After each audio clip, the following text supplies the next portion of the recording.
ladies and gentlemen, welcome.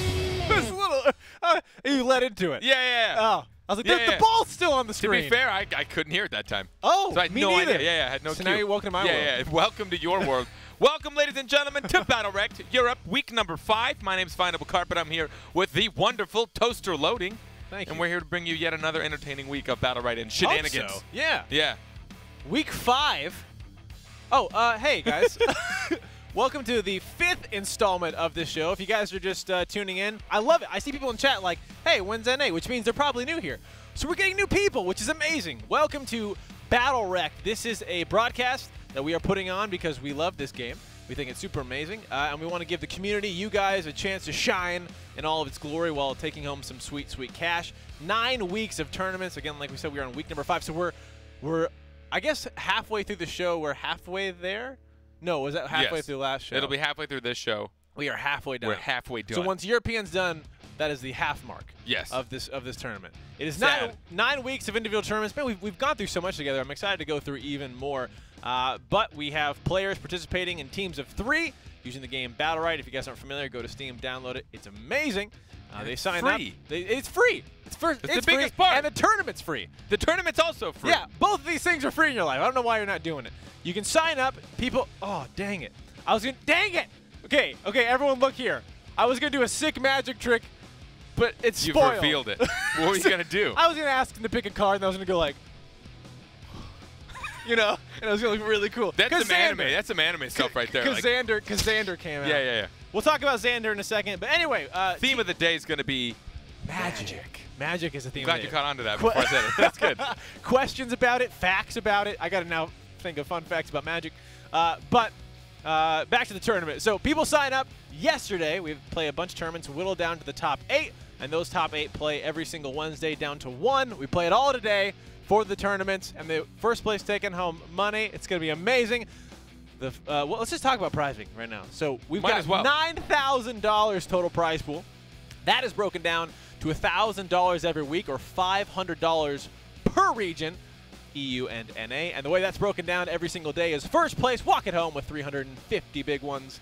Second place, 150. Little ones. Little ones. We give them a little currency. It's the same value, just many dollars. Yeah, the 350, we give them Benjamins. A little and then bit what's on the 50? Franklin? Jefferson. No, I have no idea. Is it a Franklin? Hey, chat. Who's on the $50 U.S. bill? I've only got thousands. I wouldn't know. I only walk around with hundreds. What people $50 bills? Who uses 50s? Who uses that? We had the guy in our office who actually just learned that there was a $50 bill. He didn't know? He thought it was fake. He saw it on the internet, and he's like, I like how he's like, no, that's literally unbelievable to him. That is not a believable fact. That is not real. I just thought about it. We do like to have random dumb conversations. Yeah. I find it fascinating that I'd almost say as like a species, we like mini things. Huh. Why do we like things that are tiny? Give me an example, yeah. Just like if you see a mini version of something, everyone's like, wow, that's pretty cool. You know? Mini popcorn. Mini popcorn, right? That's a thing. We were just talking about this. If this was a mini cup of coffee, I mean, it would just be an espresso. It's a shot glass. Yeah. But you know my point. Like a mini pizza, like tiny baby pizza. We'd be like, why? You know, and there's a whole, I've seen whole subreddits just based on making mini things. Yeah. Or when you go to really, really fancy restaurants, in my mind, the images, they give you a really small portion. Yeah. And you're like, ooh, you know, wow. I'm a rich person delectable, now. Yeah. You know? Rich people are always hungry, I guess. If you're rich, you know you're doing this. But yeah. So we think we like small things. The mini popcorn was the thing that I thought was really interesting. Yeah, it's just really interesting. But we're gonna get into the bracket, and for no apparent reason, I'm gonna do the whole thing like Morty from Rick and Morty. Okay? Well, all right. So you know, we saw Impact last week, and they're gonna go against Imperium in the first quarterfinals. You'll see Test Team. I guess not. They're not very creative. Are gonna go against Team Myth. You know, they tried to get us last week, but this week I think I'm just gonna do whatever I want. Do not read this. It's going to go against Team... What are you doing? Team 7. Morty, you weren't supposed to read this. I do whatever I want. Team 7, again, just a whole lot of creativity coming out of these guys today. And then AA Lamaukek is going to go against Game On in the last quarterfinal of the day. Yeah. And they're all going to be trying to play to make it, that's right, to the finals. They want to, you know, make it up to the semifinals. Yeah. And then, you know, they're gonna make it to the finals from there. And then one team's gonna win. They're gonna win all the money. That hurts really bad. That hurts really. Holy snap! That hurts really, really bad. That was amazing. Drink some coffee. Yeah, I was gonna say. Give this guy some cheers. That was insane. When did you learn you could do that? I don't know. All of a sudden, I did it one day. I'm like, oh wow. That was like that. I closed my eyes and was like, wow. I feel like I'm watching. Like we just hired that guy to cast or to go over all of the brackets. Somebody email Justin Roiland and say if he ever gets sick, I got him. This guy. Yeah, we'll just send that in as an audition tape. Yeah, my audition tape is going over a bracket for an esport. They would love that. You know they would absolutely love that. We should do it. All right, whoever has connections, you know the drill. We've got a lot of people in chat. There's definitely. Oh, you know what we like to do here, too, before we get started? We like some fun facts. Did you know that the common day spring was originally invented for doors? It's slowly. Go back to where you belong. Yeah. Yeah. The spring was originally invented for doors. Yeah.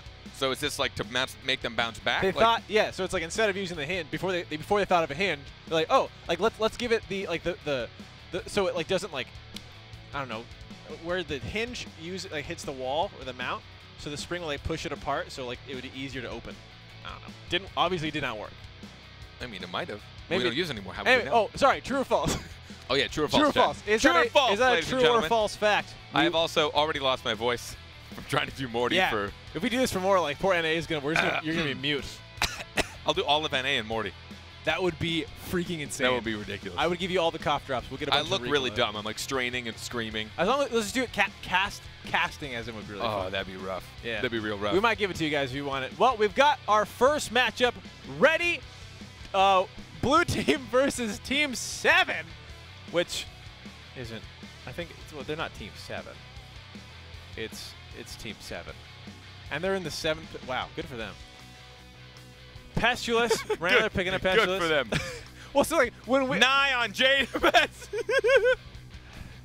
I think we got. I think there's something going wrong, guys. I think something's going wrong. We got Jade playing Nye. We got Pestulous on Iska. That's why I was like, wait, what? Like, oh, by the way, new patch came out. New characters, Nye and Iska. Coming along, Xander, who, by the way, is banned. Heads up. We're not letting Xander play this week. We want to make sure that he's good. We want to make sure that he's good enough. Yeah. And because we don't want a weak champion in our tournaments. No, get that grossness out of here. People are like, oh, maybe you banned him because he might be OP. I don't care if he's OP. I think he might be trash. Yeah, we haven't even played him yet, so don't spoil anything. Actually, yeah, I want to play him so bad. So for Resh, Pestulous, and Jay on Team 7, I don't know what that team's going to be. The best part is we get to get surprised. Yeah. Well, the cool thing, too, is also last week we're starting to see Esmo not be paired with an Ashka, which is how we've mainly seen him used, right? You've got Esmo throws his ult out, which baits a lot of mobility, and then Ashka gets the ult for free. There was that surprise team last week that that showed up. No one had really heard of them. Seems Gucci. They made it all the way to the finals against Impact, who had won 3, now has won 3 of the 5. What were they running again? It was Esmo. I want to say Shifu Paloma? Hold on. I think it was Esmo, Shifu, Paloma. Yeah, it was definitely Paloma, Shifu. Esmo, yeah. Okay, yeah. And like there was a lineup with the Shifu in cap into the Esmo ultimate. Yeah. Paloma again just helps the both of them. And a good Shifu really doesn't need a Paloma. And when I say good Shifu, I mean like a Shifu that's rotating very well. He's getting material. We'll only need Paloma in select situations because they know when to disengage, when to engage, when to make sure their counter gets hit, to wait for that projectile to already launch out of their hand. They have no more control. Then counter. Pop the counter. This is how I play BattleRekt. And that's why it allows the Paloma. I want to, again, we've talked about this. Sunlock, if you're listening, if you guys are in chat. Jade, Pestulous, Faresh. Oh, wow, there they are. If you're in chat, Sunlock, we would love to do the sound effects for your game. Just give us a call, 1-800-972-1BLS. I have to remember not to actually give real phone numbers out because then people in chat will actually call them, and I might get in trouble. 2, 1, fight. Well, here we go. Oh, we didn't really talk about what it takes to, I guess, if you are new here, to win and move on throughout the tournament, you have to win 2 maps. And to win a map, you have to win 3 rounds. Those are those little bubbles up So on this the is top. map number 1 of match number 1 in a best of 3. We'll see who can get the first engage here. Some slow poke just getting thrown out from do not read this. I'm not going to bother with the game anymore. I'm going to read it as much as I want now. Sounds good. I did it last week. Yeah. Oh, Thornult with almost no value. He's going to get entangle onto a Varesh that has full ultimate, so you'll see him trying to get 1, 2. The third one's going to hit. Barb Husk comes out, but there's the Jade ultimate right onto it. Thorn gets absolutely melted down and gets silenced from the shatter. He gets shielded, has to burrow for safety. There's the ultimate from Esmo to try and secure the mid. And it will do so. No, it won't. No. Team 7 picks it up. Yeah, right now the burrow being used, so Thorn's going to be in a predicament. He's still got Barbed Husk. He's going to have to use it. He's waiting up for his ult, but he doesn't get it. He goes down right as it gets 100%. Pestilence now, they might get across the hill. Jade's getting a lot of damage. Good pull there from Esmo. Gonna find the ultimate against user mobilities. He's gonna take the damage there and panic. One more hit. No! The Varesh shield is gonna save her. Pestilence as well. Pestilence coming in with that queen. The queen can be so strong. Oh, nice pull in from Esmo as well. I mean, there's a chance he can do this. It's gonna be difficult though. Jade knows she needs to play safe. Varesh getting the extra bounce on his ultimate through that BattleRekt. And his teammate's gonna die. And now Esmo all alone. The tormented soul. Yep. What is he again? He is from a different dimension. Ah, yes. Oh, what is his title though? He is the, I can never think of it. He is Esmo, the Void something. The Mischievous. Oh, the Mischievous. No, the Void is for, oh, I don't know if maybe I'm thinking of the wrong thing. Esmo the Mischievous. All right, Team 7 picking up round number 1. Nai, Iska, Jurgen? What are we saying? We're saying Jurgen? It's Jurgen. Jurgen. It's pronounced Jurgen. Did Pestilence? No, Pestilence didn't get the blind on his ult. Look at that, Unmercy and Rasp. I figured he would. Pestilence likes to ult quite a bit, and he'd probably get a lot of value blinding both Varesh and Jade. And honestly, he'd get value out of blinding all of them. So I'd expect Renlin to maybe get that, but he probably finds more value. I'm not a Pestilence main. What do I know? He knows more than I do. Yep. Panic pull. Esmo trying to put some max damage on to Nai, but it's just proven to be not Nai. I can't read that from here. Varesh already picking up his ultimate. Jurgen getting a lot of hits onto Condemned. Condemned waiting and holding his, looking for any mobility. We'll see how they try to pair these over. They might pair it with the Thorn ult. We'll see. Could get a knock up. Essentially you want one of the ults to force the movement. Yep. So you'll use this Esmo ult. It's gonna force something out of Varesh. He gets infested. He's still. Gosh. Oh, it was the opposite infest. I thought it was his own teammate. He got destroyed, taking all that magnified damage. You can see Varesh taking so much from that, even through the shield. And then Thorn trying to ult right after. He's got to be careful. Burrow now.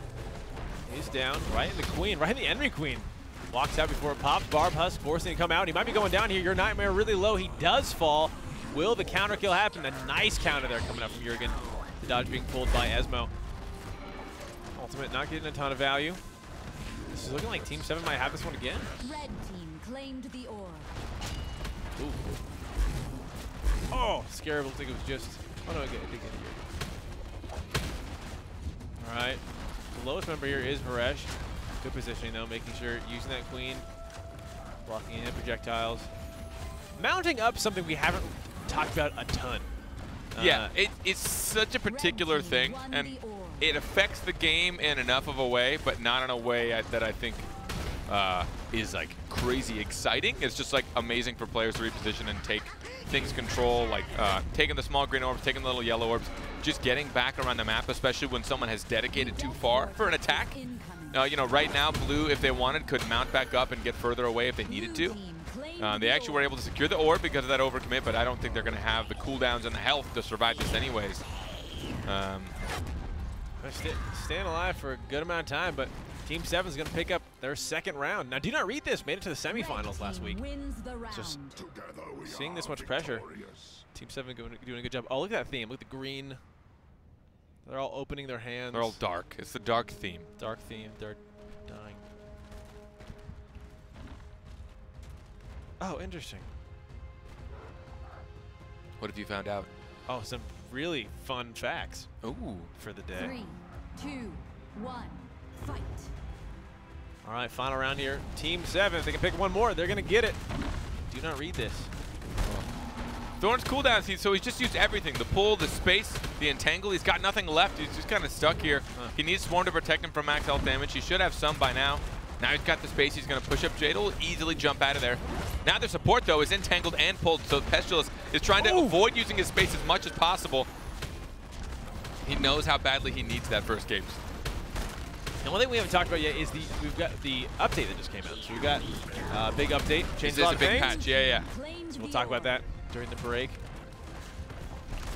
Barbus, nice value there, getting some damage onto Pestilus and Varesh. We're going to walk out. Scarab being used to heal. Going for Jade, who had the shield on her. Esmo's got ult. Or Jade. Jade got ult on Esmo. And Team 7 found the orb. 1-1 so far. 57% on Team 7 side, 45 on Varesh. 1-2. Oh, the Fest was protecting him, so he didn't bother with the last one, but instead he got the kill anyways. What a prediction. Going over the wall. Nicely done. It's one down. Thorn is extremely low. The Scarab is not going to be able to heal him. It looks like Team 7 is going to 3-0 this. They had it for a little bit of time. I thought that Do Not Read This was going to be able to take that round away. They had a lot of control. Thorn was finding more value. Yeah. But in this situation, it just felt like Team 7 were able to turn it around. And again, it's find the combinations, get the max health down, really chunk them when it's super valuable. You know, you can chunk them early on, but if you don't get that orb control, you'll notice that Team 7 had 2 out of the 3 orbs. They had more orbs, I think, every single round this map. That will be them taking map number 1, Team 7. Team 7. 8-9, so you should be scared of them. That is true. What happened to Team 9, ladies and gentlemen? Team 7 ate them. The thing is that what's interesting to see is a Varesh without a Paloma, right? Because that's been kind of the theme of the last couple of weeks. The battleship that we talked about, we actually saw it, I think, starting week 2, where you have Varesh, Paloma, they're nigh inseparable, a lot of escapes and protection.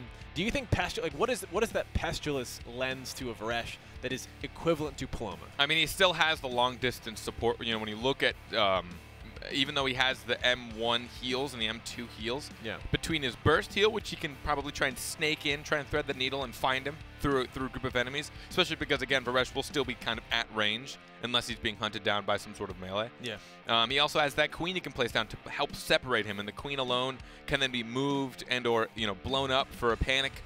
And if people just stay there long enough, they need to start being aware of the panic that could happen when that queen just detonates at the end of its duration. Sure. I'm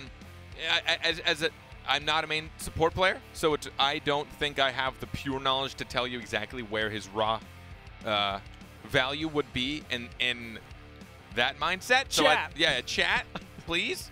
I held that for a long time. Yeah, no, for anyone that is a Pestilus main, you know, what is it? I mean, obviously we know he's got a lot of value. If you build shield on the queen, he has a lot of heals. The burst heal's pretty nuts. Infest is actually insane. What people just think like, oh, it's a good escape. He can hide in people. It completely it's like a Paloma spacebar when he's in an ally. Yeah, it's also it's an iframe. It reduces a huge amount of the damage they take. It's an iframe for him. Yeah. So essentially, you've reduced it all down to one target, but he takes reduced damage anyways. So good. And then if he puts into an enemy, you watched a shielded, what was it? A shielded Varesh, I think, like take an Esmo ultimate. Yeah, and nothing. And even when he was shielded, no, it was the opposite. Like he was an enemy Varesh. The damage, yeah. Gotcha, the damage. Even though he was shielded, he still took like 60 health because he took a magnified amount of damage. Yeah. So Infest actually has crazy value. The worst part is it's his only iframe, so he needs to be extremely careful. His shield as well, his R that he can put around anybody. Having that, you know, worldly shield he can put wherever he wants is very valuable. Do you think it's one of is his BattleRekt that lets him infest an additional target kind of a must-have since infest is such a key ability for him? Is that like one of those things that, oh, I just got to get it? With the double infest? Yeah. It depends on what you're up against, I think. In general, I think being able to change the debuff and buff target is value in itself. Even if you don't care about the iframe, like let's say you're good enough at Pestilus to put your queen down, space yourself from the one Shifu who'll be mongoing you, then you really don't think that their Lucy and Jade are going to be coming down on you very often. You don't need it. You know, you're looking at a situation where you probably just do the one if you really want to have more presence, because the other downside is if you're iframe for too long, you're not doing anything. You're not doing anything. You're just floating around inside someone's body as a bunch of insects, which is actually disgusting now that I think about it. He's just I guess he's just a combination of insects. Yeah. That is pretty disgusting. It's disgusting. Maybe what holds him together is like their saliva. I do like his legendary skin's pretty sick. We'll figure out the allure for him, but we're going to map number 2. Team 7 is up 1. If they pick up this one, they're moving on to the semifinals. They're going to start with Jade. Again, if it ain't broke, don't fix it. Oh, that is true. Someone brought up being able to infest your own queen is very, very valuable because the queen can be difficult to kill. You can put your heal over time on it as well, which then also heals you. You can hop inside your queen, and then if you did build a BattleRekt, you can then have your queen move. So you're in this weird little insect bus where no one can actually truly target you, and the queen's just kind of shuttling you across the field. The insect bus. All right, same team comps, no surprise here. The Esmo, Varesh, Paloma. No, Paloma, they had Thorn. Oh, you're right, they had Thorn. Yeah, so throw in the Paloma. Now we got we've got the Battleship. Wait, did they not have a support?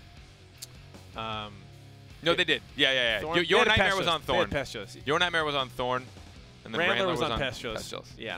So now we've got Do Not Read This bringing the true Battleship versus the updated Battleship. We'll see Pestilence and Varesh versus Paloma Varesh. We're going to test out to see now what is truly better. When we refer to Battleship, essentially, why that was kind of deemed that title. Coined, is that you don't move. You just stand still and deal damage. Because Paloma just sits there. Yeah, Paloma sits there. Paloma needs to be in range for her M1s and her spacebar. And then once too much damage starts coming your way, just other side. What if you threw a Paloma Pestilence Fresh? Pestilence Infest Fresh, Paloma Spacebars, and he literally is invulnerable. And then once those cooldowns are done, he dies. Then he just blows up. But last week we saw kind of the opposite. Someone was being pulled into an Esmo ult, and a Pestilence infested the ally. And the Esmo ult went off, supposed to do 50, and did nothing. Yeah, just like 30 damage. He just like walked out. He's like, sweet, not even max health. Quick recap for anybody new. I do like talking about the health mechanic in this game. I think it's one of the most fascinating mechanics I've seen as far as health is concerned. Let's say you have a maximum health of 250.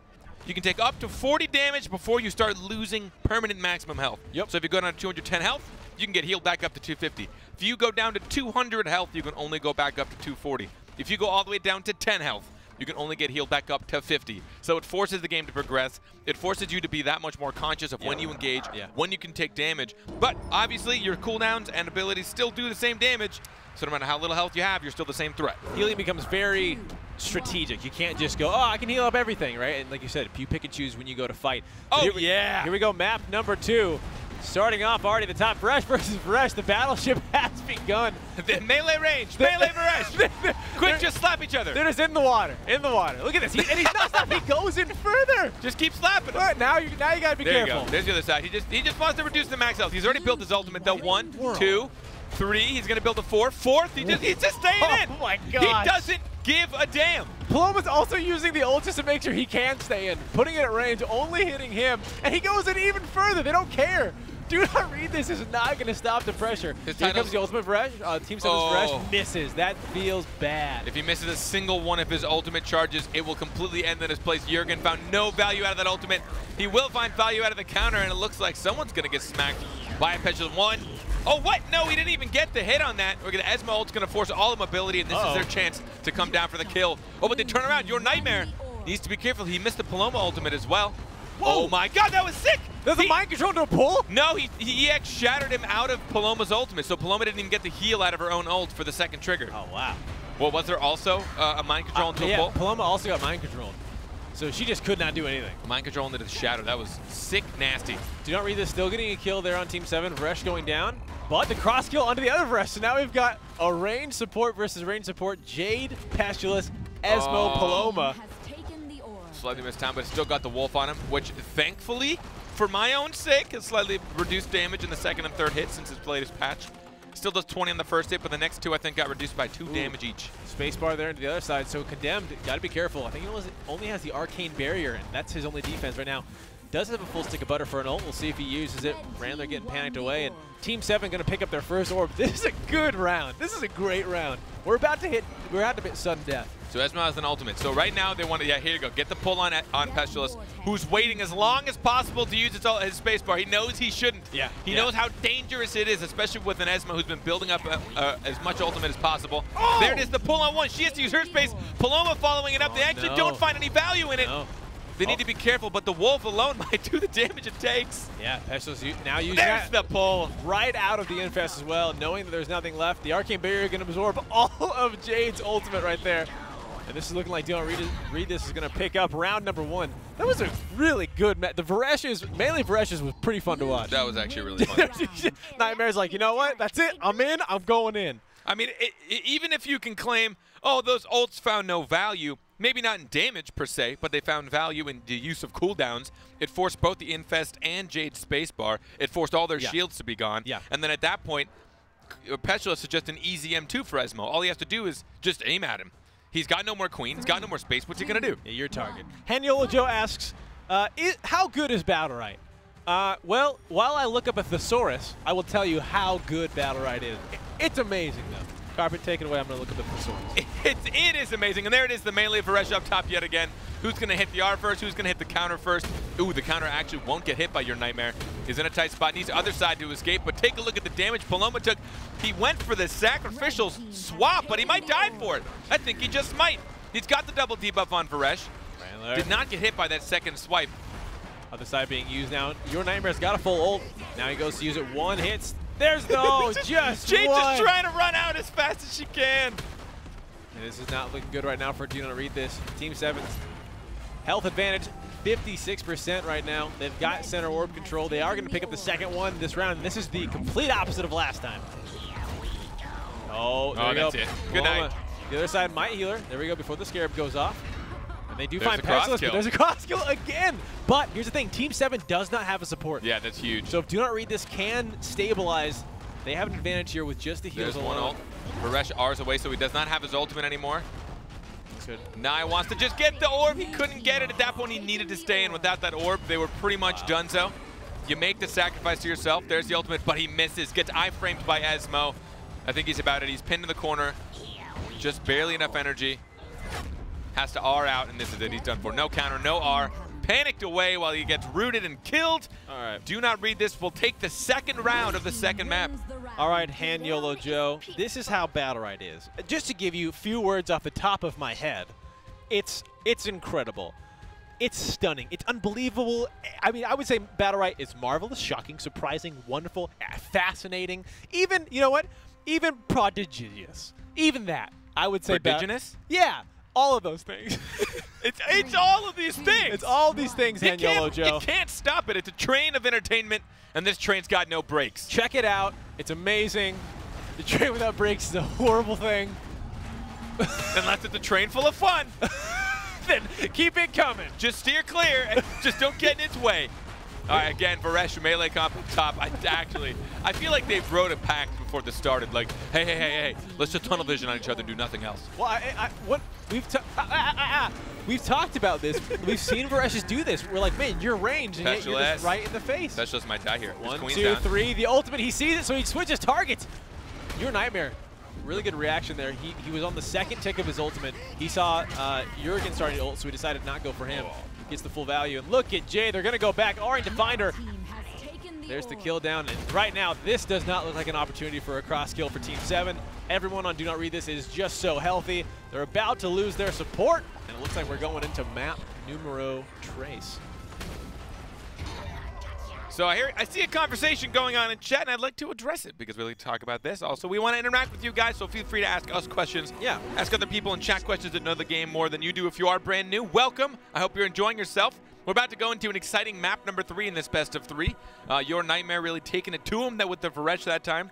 Just no holding back. He's just going to go all in. What I like about that is I think a lot of people, for example, you know how that time when you were a wizard and you learned magic? Yeah, I almost forgot. Yeah. It's been so many years. Yeah, I'm 300, by the way. Yeah, I think it's one of those things where you told me that you learned magic and you think it's just naturally used at range. Like, I've got this cool magic ability I can throw. But then you found out that one day in gym class that if you use magic close up, it's just that much more impactful. And that's why a lot of magicians say, get close to me, and your mind's even more blown because you can't see it. So I think mages going head-to-head in melee range is pretty effective. Because of that moment, I was actually on the run for the next 15 years. 15 years of his life. Poor kid. Yeah. Never walked again. He was only 6 at the time. He never walked again. All right.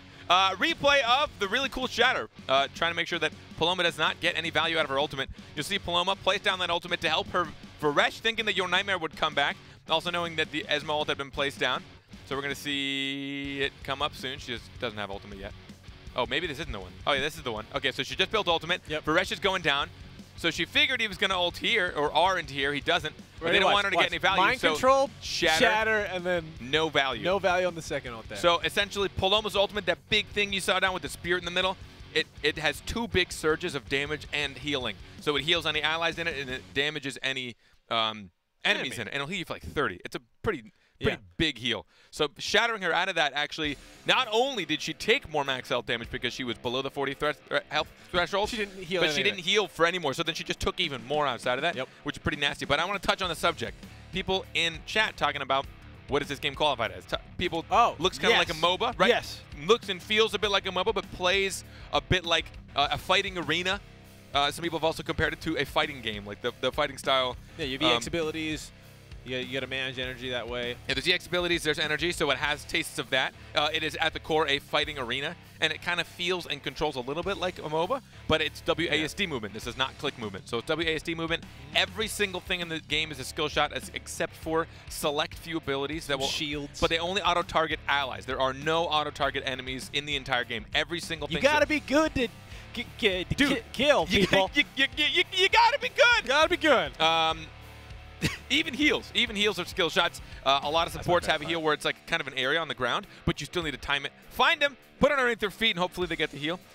It's a perfect combination, in my opinion, of almost all those categories. It's a and the way it game. feels, and it's a lot of fun. Seriously, if you're interested at all, it is free to play. Yeah. And do not take that as a quality hit. It was in early access for a long time, working out all the problems, working out all the kinks, and it finally got released several months ago, and it is an absolute treat. Super smooth game, a lot of fun. I suggest you check it out, not because of job security, but also a little bit of job security. But you know, there's always that in there too. There was a little bit. And again, turning that, so like, and this whole tournament, BattleRekt started back in early access because we saw this game as like it's a fun game. Oh yeah. The skill cap for this is I don't even know if we found it yet, right? Like, definitely not. I remember talking. I've mentioned this before, but talking with my boss when like this game came out, and he's like, I can't imagine the fakers of this game, right? Because everything is a skill shot. Looking at iframes, looking at animation ticks, the ability where. But it still feels like I can hop in when I first start playing. You feel like, oh, I'm competent. Like, you don't need to be this god-tier player that puts hours in to actually have fun and play this game. So I think they've done a really good job in introducing new players, experienced players, everyone in between, and it's just a blast. And so we have this tournament going on, and we want you guys to be a part of this. If you just today are like, what's BattleRekt? You download it. Tomorrow, you're like, this is really fun. Please sign up. You can be a part of this tournament. Every single week, it's individual. They're not connected. There's no points. Might as well grab some friends together. If you don't have any friends, let's talk about that. I mean, tough luck, but also let's talk about that, right? Yeah. If you have no friends, there's got to be a reason. Maybe you're insufferable, or maybe you just need an outlet to find these people. He's going to help me with this thesaurusing. Maybe that's the theme of the day. The theme of the day is alternate word choice. Yeah. Okay. When you type in the word friend, one of the things that comes up is cousin. Cousin. What up, cuz? Well, no, just like I feel like that. What I read that is like, hey, if you don't have friends, you got cousins, right? Like they're kind of forced friends. They're kind of forced friends, right? They're probably about your age, but it's okay. And they're in family. We'll find a solution for you. And while we're brainstorming that, we're gonna go right into the draft for the final map here. Do not read this in Team 7, each taking a map off each other. I suspect we'll see similar compositions, probably identical compositions. We will see. Wow, Vogue doesn't have any cousins. I'm sorry. None? He says I don't have any. I want to know more about your family. Yeah. I want to know more about your history and your family. So both of your parents. Also, that means you need to start breeding, son. No, he can't make his own cousins. You make more cousins for the future. Oh yeah. So, not for himself. You know how you're feeling? Don't let that happen anymore, Vogue. Okay? You gotta make cousins. Is this on the current patch? Yes. Yes, it is. But Xander's banned. We didn't want Xander in here, but don't worry. We wanted to keep. We have magicians here, so we've got enough people in chat now. This should work. All right. I want you guys all to. Oh dang no! It. Come back, quick! Gosh, dang! Okay, quick! Think of a card. Anyone? They refuse. They're not coming back. All right. Well, I guess we'll go back. While this match is happening, this final match. Man, who needs to watch them stand around in a circle? I'm pissed. Think of a card. Okay. Oh no! Don't tell me. You can't. Oh. Don't tell me the card. Don't tell me the card, you fool! Have you ever done Magic before? Just think of it. All right. Same team competitions. Varesh is again trying to punch each other in the face. Maybe one can finally keep the other at bay. One's just going to ignore him. Look at him give him the cold shoulder. Oh, but he gets turned around and silenced. from the Esmo M2. The value on that's going to find a significant amount. Look, your Nightmare, he's just on the wrong side. Yeah. He just forgot what color he was. I'm gonna go over here now. Everyone's fine. Again, I like this. The Oh constant my god, how aggression. fast she got that ultimate? Wait, Jade already has it? She just used it. Holy snap. And then it got eaten up by the entire Esmo. I mean, look at everyone has a lot. Everyone's very close, so they don't have their ultimate already. Here comes Pestulous. Oh, there's some value onto One Esmo. Scarebus to Esmo. 1, 2. They know he has no spacebar. There's the swap from Paloma to save him from potentially that last trigger from the Bresh ult. I think Yurin's done a great job again, knowing that Esmo was probably a little bit too far out of range for that final take. So instead, he decides to go back. People still picking cards.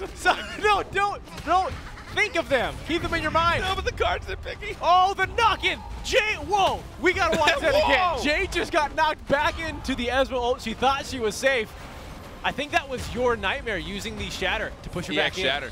It is such a valuable thing. Such a valuable thing. And it's like, God, one of those unassuming animations. You know, there's some animations where you're like, oh God, everybody run! Because like it's so obvious, or it just has like such a presence. So this is just a little, Shadow's just little like red in the ground. It's like, why is the ground red? Oh God, why am I 10 feet the other direction? And it's not even dark red. It's just this nice little light, Yeah. inviting warm red. Oh, it's like those cool ocean things. You know, when they glow when you kick them.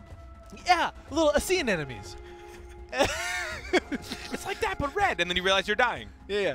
Like regular sea enemies. And also apologies to anyone who has been seriously affected by sea enemies. We did not mean to trigger. We did not mean to trigger anything. We just say what comes to our heads, zero filter. All right, do not read this. Picking up round number 1 again. Whoever wins this one will move on to the semifinals. The Varesh battle back and forth. Nye. I want to see how fast you get the ult this time. Yeah, I mean already like we're what 20 seconds in. She's trying to she's gonna get the nice M2 on a Randler. It's gonna have to back up, drop the Pixie. Wants to try and get as much value out of the heal as possible. Keep all of her team at max health capacity. Pestilus is gonna get one. Couldn't get the third one onto Jade. Yeah. He's gonna get pulled in as well, so he has to spacebar out. Jade's gonna follow suit. There's the ultimate from Varesh. 1, 2, 3. Will the fourth one hit? Oh, he wanted to go on Petulous, but instead he just stuck next to him. Wanted to get the silence on his Shatter. Now he might put himself in a death.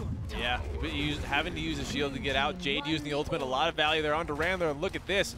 Jurgen knows that he's close. Oh yeah, he is. Trying to chase him down the counter, not gonna be hit. Randler gonna be in a little tricky spot. Gonna use the wall for some cover. Condemned sitting down there, almost full health, ready to go, 100 energy.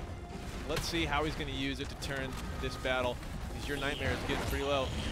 There he goes. Venn diagram. He's just gonna use it to get the orb and potentially get Jurgen there. Oh, just missed a Scarab. Got another one for the heal. Again, Pesha's ultimate. Scarab does either damage or healing, depending on who it hits. 1, 2, 3 of the ticks from Varesh's ult will get hit. 3 of them dashes. He's going to also counter onto that to try and get more value onto Jade. The ultimate's going to come through. 1, 2. He has to R out of there. Another one's going to find itself onto Paloma, but the ult will heal her fully. And now we're looking at another stalemate, trying to find that mid range. Build up the energy. You probably won't take much max health unless you get a really good combo of abilities, especially with a Paloma and a Pestilus on either side. There's the Esmo ult, followed by the silence. The Infest to reduce the damage. She still took some, but isn't enough to go in. They're going to choose this as their opportunity to go in. They want to try and get the rush. Varesh's teammates are going to get the orb for him. He's, again, just staring another Varesh in the face. They might as well hug it out. Just hug it out, boys. Oh, here we go. Sudden Death going through. The Infest are going to protect Jade from a lot of damage, but she's still stuck in the corner, and Do Not Read This has center control. Team 7's going to find a way to push in, or the Death Vortex is going to start being a huge factor here. Your Nightmare low.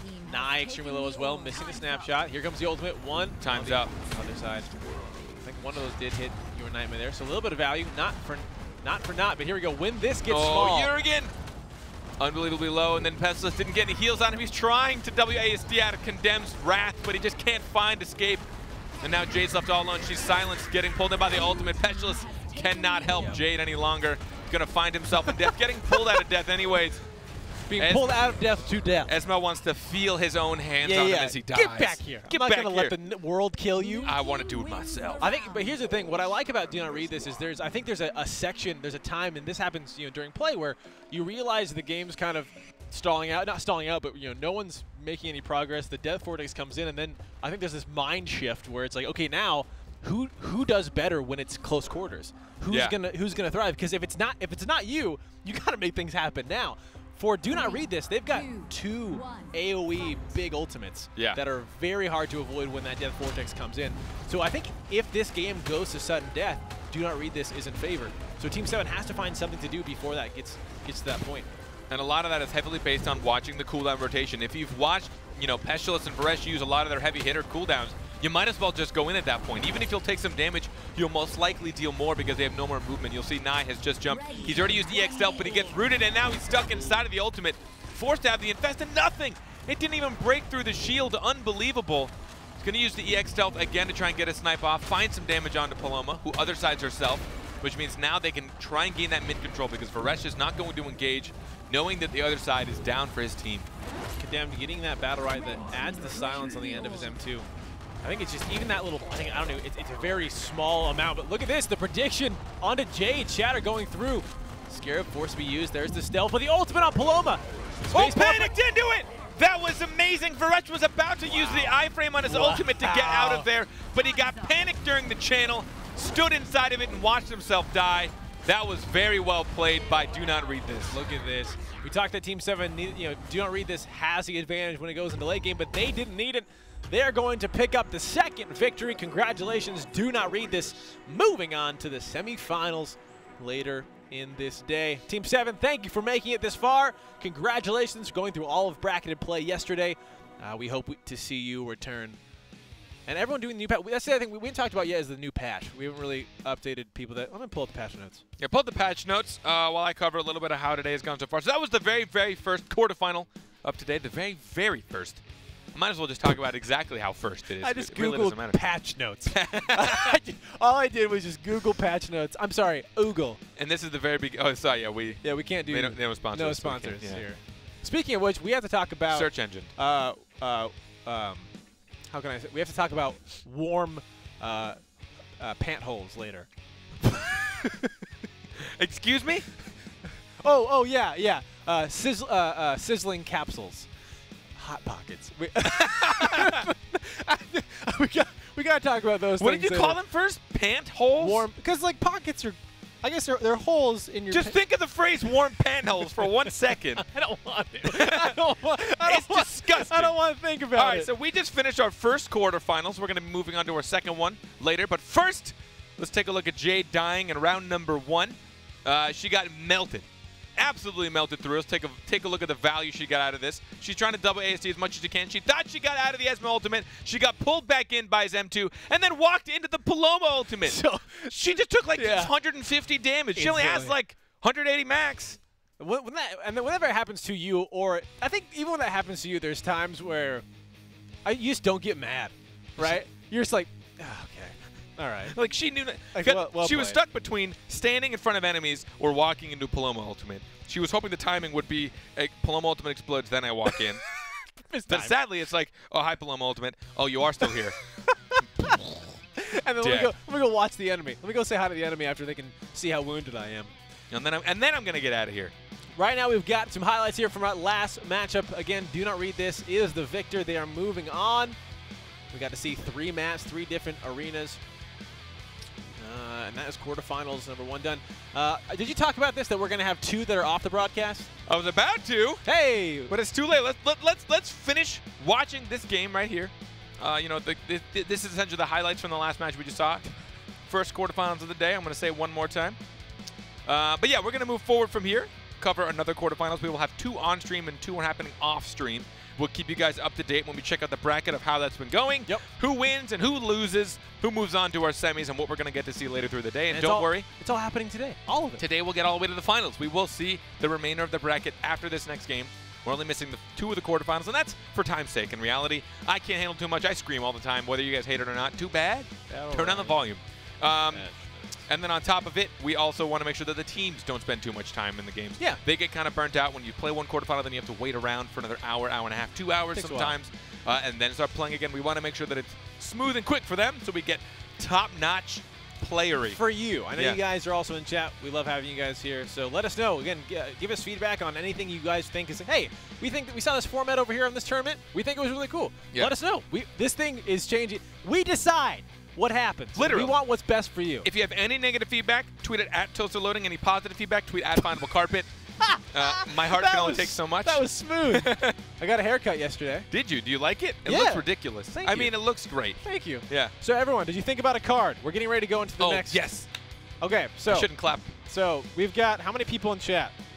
About 1,400. About 1,400 people. So this should definitely work. Yeah. All of you right now. Think of a card. Think of a card. Any card. Everyone right? watching. Everyone, right? So think of a card. Anything. So you guys got it? You guys got it? Check this out. Do a little bit of these, right? Give it one of these. Now, I want you to hold this, okay?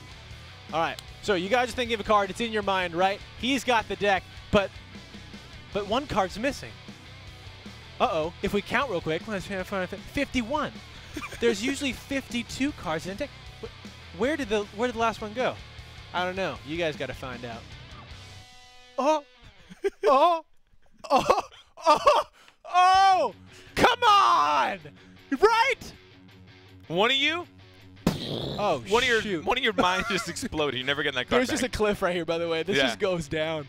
Yeah, we're adrenaline junkies. You guys can't see it, but this set is actually just on the edge of the cliffs, on the cliffs of Ireland. Yeah. So while you guys are still like in your chairs, like drool coming out of your face, let's go to the draft. We've got our second quarterfinals underway. BattleRekt versus Game On.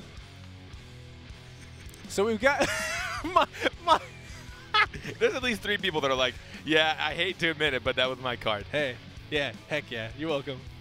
And oh, so by the way, you can do that too. All right, so incorrect names on the bottom. Don't worry about that. This is going to be BattleRekt and Game On. I will read to you who is going to be on those teams. Yeah. Just to make sure that everybody knows who's going to be on So what. we got BattleRekt, Hot Biscuit, Blanks, and Jolts. We're going to make sure that we're going to make them fix that. Someone just got fired. Yeah, we're going to fire. Hey, fire. Yeah, take That him guy? out. Fire him. Yeah. Escort him. Next. Security. Security's just a really old man named Ron that we found outside. He's a super nice guy. And he always smells like nacho cheese. But he just listens to everything I say. I don't get it. Yeah. All he wants is Taco Bell. I mean, all he wants is Mexican food. Burrito dong. Oh, man. If you guys, Ron, it's okay. Just take him out, Ron. Ron, I'll get it for you later. If you guys want to be part of the broadcast and help us on the team behind the scenes, come on down to and enter address here. We have a huge line of people just waiting to come on. We have VR guy. He got murdered last week, and yeah. he jumped down to the arena as you guys saw him. If you didn't go back and watch the VOD, he went too close to the action and got trampled by the mounts. Here we go. Fixed. BattleRekt. We've got Hot Biscuit, Blanks, and Jolts. So I was watching Jolts stream. They were practicing before the BattleRekt tournament started on Wednesdays here at the European Week 5. And we saw Hot Biscuit running maybe I shouldn't give something away just in case the enemy team wasn't watching. I'm not going to give anything away. But right now, BattleRekt running a Freya, Lucy, Esmo. Game On with a Thorn, Pestulous, Jumong. So right now, off the bat, I think Game On's lineup we've seen perform more consistently. The Jumong with the Thorn, pretty standard combo we've been seeing in a lot of the finals, and then switching out the support. Real quick, someone talked about it. I realized we haven't really mentioned it. How you choose champs. Oh, how did these get here? Magic! Oh my God! Okay. It is a snake draft, but there's no bans, and you are allowed to have mirrors. This game doesn't. You know, when we talked a little bit about how the game feels, whether it be a MOBA or fighting game or fighting arena. Yeah. The way that mirror matches feel and the way the champions are, obviously mirror matches aren't always the most fun. Yeah. Because you're going to have a little bit of cycling with your abilities, but they don't feel the same as they do in a lot of games. So mirror matches are allowed. At the moment, we do not have bans. We kind of wanted the meta to settle down first. Also, still a smaller champion pool. Yeah. So we don't want there to be, oh, these guys are clearly what everyone's running. Yeah. And now we're just gonna ban those. Good luck. The tough part, and feel free to chat about bans and the philosophies of it. There's a lot of situations where you can talk about maybe it'll just be target bans, and is that an okay thing? Maybe it'll be more meta-style bans, and you're trying to ban entire styles of team comp. Maybe it'll just be Paloma every game. Every single We don't know. It's something we do want to experiment with, so definitely, if you have any feedback, as we said, we do mean it. We want to know what you guys think, as long as it's positive. So Xander, as long as it's positive. Hey guys. Man! We want this to be an open conversation back and forth. All the good things you have, let us know. All the negative things you have, keep them to yourself, please. For the love of all that is holy. All right. Round number 1 has begun. BattleRekt versus Game On. Let's see how this goes. Freya, we talked about amazing in 2s. we've seen her be used well in threes, and right now Hot Biscuit's just going in. Normally an Ashka player, so seeing on a melee, interesting choice. Essentially where she finds a lot of value is just messing with the backline. Notice she put enough pressure on for Game On to come back, but they still got the orb. You had enough pressure from Jamong to get the orb. Almost 2 ultimates built up. That's pretty much all Thorn does. He's an ultimate smasher. He's nearly built up enough. Baited the counter out of Freya, but it still did get hit by Thorn. There's the ultimate for him. The counter ultimate from Freya to use the iframe and the damage on the Thorn. He's going to get smacked around a bit. Jamong gets pulled in, but he confidently stays in. Helps secure the orb as well. That's going to be 2 orbs for Game On. Ivar right now not using any of the EX, which is interesting because we've seen Jumong. We say he's one of the champions that you actually don't always like building up and using the ultimate for. It's very broadcast. Oh, a nice kill going down there.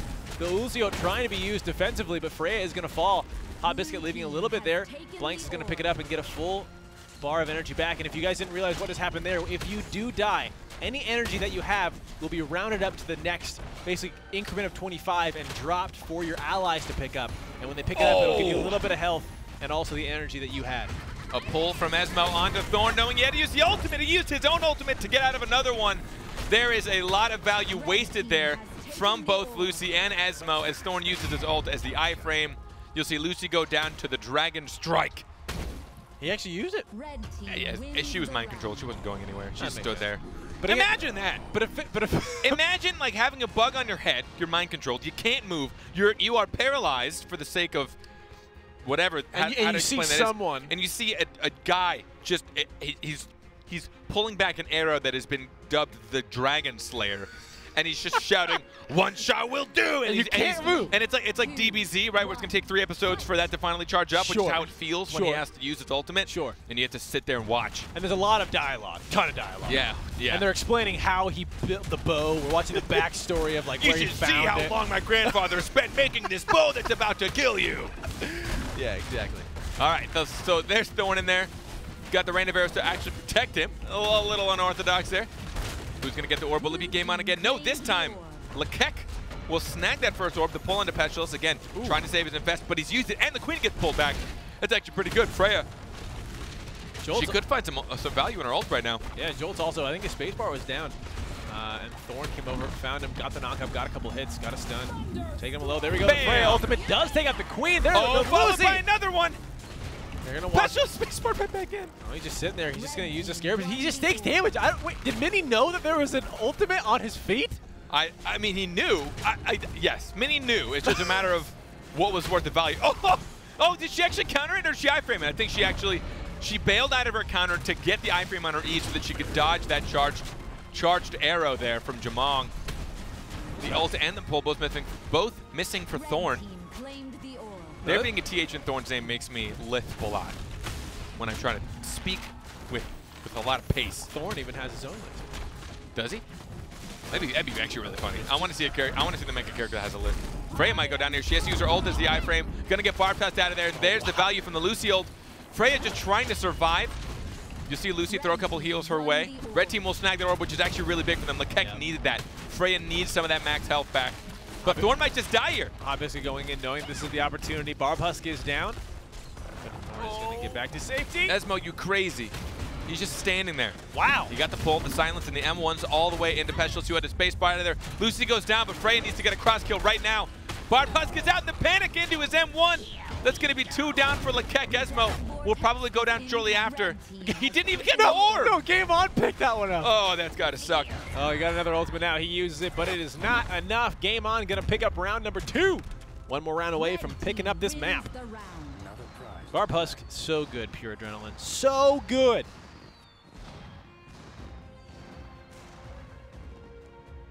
All right. Again, this is our last quarterfinal before we move on to the semis. One of these 2 teams is going to get that much closer to picking up week number 5. By the way, Impact, 3 weeks in a row. So they are sitting as the dominant shareholders of BattleRekt. I mean, that's true, right? Right now. They own us. Yeah, so let's see if one of these teams, they're going to move on to defeat them. So you'll notice people fighting for that center orb. Just, again, if you are new to the mechanic of that center orb, it will give your entire team 25% energy, which is a quarter of your bar, in case you don't know how ratios and percentages work. And then it also will give you all 10 current health and 10 max health back. So you get an effective 20 health off of it, and you get some max health returned to you. So that's how you can recover the max health that you lose when you go a little bit too deep or you take too many hits. Yeah. As Freya has right now, she just had to use her iframe. She's got almost nothing. She's done for. Yeah. She used the counter to build up some shield, but I don't think she has much left. Oh no, she has an ultimate now. Her damn But I shield. mean, she's got the ultimate. She would have to use basically to escape. If she does decide to go in, it looks like Game On's got a lot of their movement. There we go. The Infest is down. There's some Find value. some value. Wants to get people to hit his counter. He did get entangled, so now Freya is stuck on the bottom. He's going to get mind control panicked. I don't know what's going on. Wow. But she just got sent away. The Lucy ult not finding any value, but can they take out Thorn right now? The Queen there to protect. That Queen does heal around it and also will absorb a lot of hits if it's in the way. Esmo almost died. Luminary is low, right? And they do have an opportunity to take down Thorn, but even if they do, if you look at the remaining two members of Game On are still so incredibly healthy. They've done such a good job with positioning, staying in the back, using that range to their advantage, using their escapes. Mini using those infests well. Here we go, the panic now. And Freya way too far away from her team. Might have to use the ultimate here. No, doesn't even get the opportunity to. And she dropped a full bar of energy. You just have to go through the enemy to get it. I mean, this is where team composition plays such a big factor. I mean, being able to, oh, he's going to have to ult. He couldn't do it. He didn't get the ultimate out of there. I don't know what happened. Wow. Did he get panicked? Or did he just not chilling enough? I swear he would have gotten the ultimate by then. There's the cross kill. But you're looking at some pretty big health disadvantage right now. Enough to where you're dead. That's a pretty big health. Oh, there it is. Oh, nice roll there. Dodging out of the way. The 3460. Traditional move from Jamong. Yeah, that'd be so hard to do. You gotta have such good core strength to just spin on like a toe. Like if he actually while was holding a bow and arrow that's pulled back. Well, you know, before his father forced him to be a fighter, he wanted to be a ballet. A ballerina. Yeah, he wanted to be a ballerina. Yeah, a BattleRekt. A BattleRekt. No, ballerino. Ballerino. Or figure skater in the Olympics. And the Olympics are coming up. Mind controlled out into the death vortex. Here's the question, chat. When you're mind controlled, do you think you can still see? Defend the Guardian. That is tough.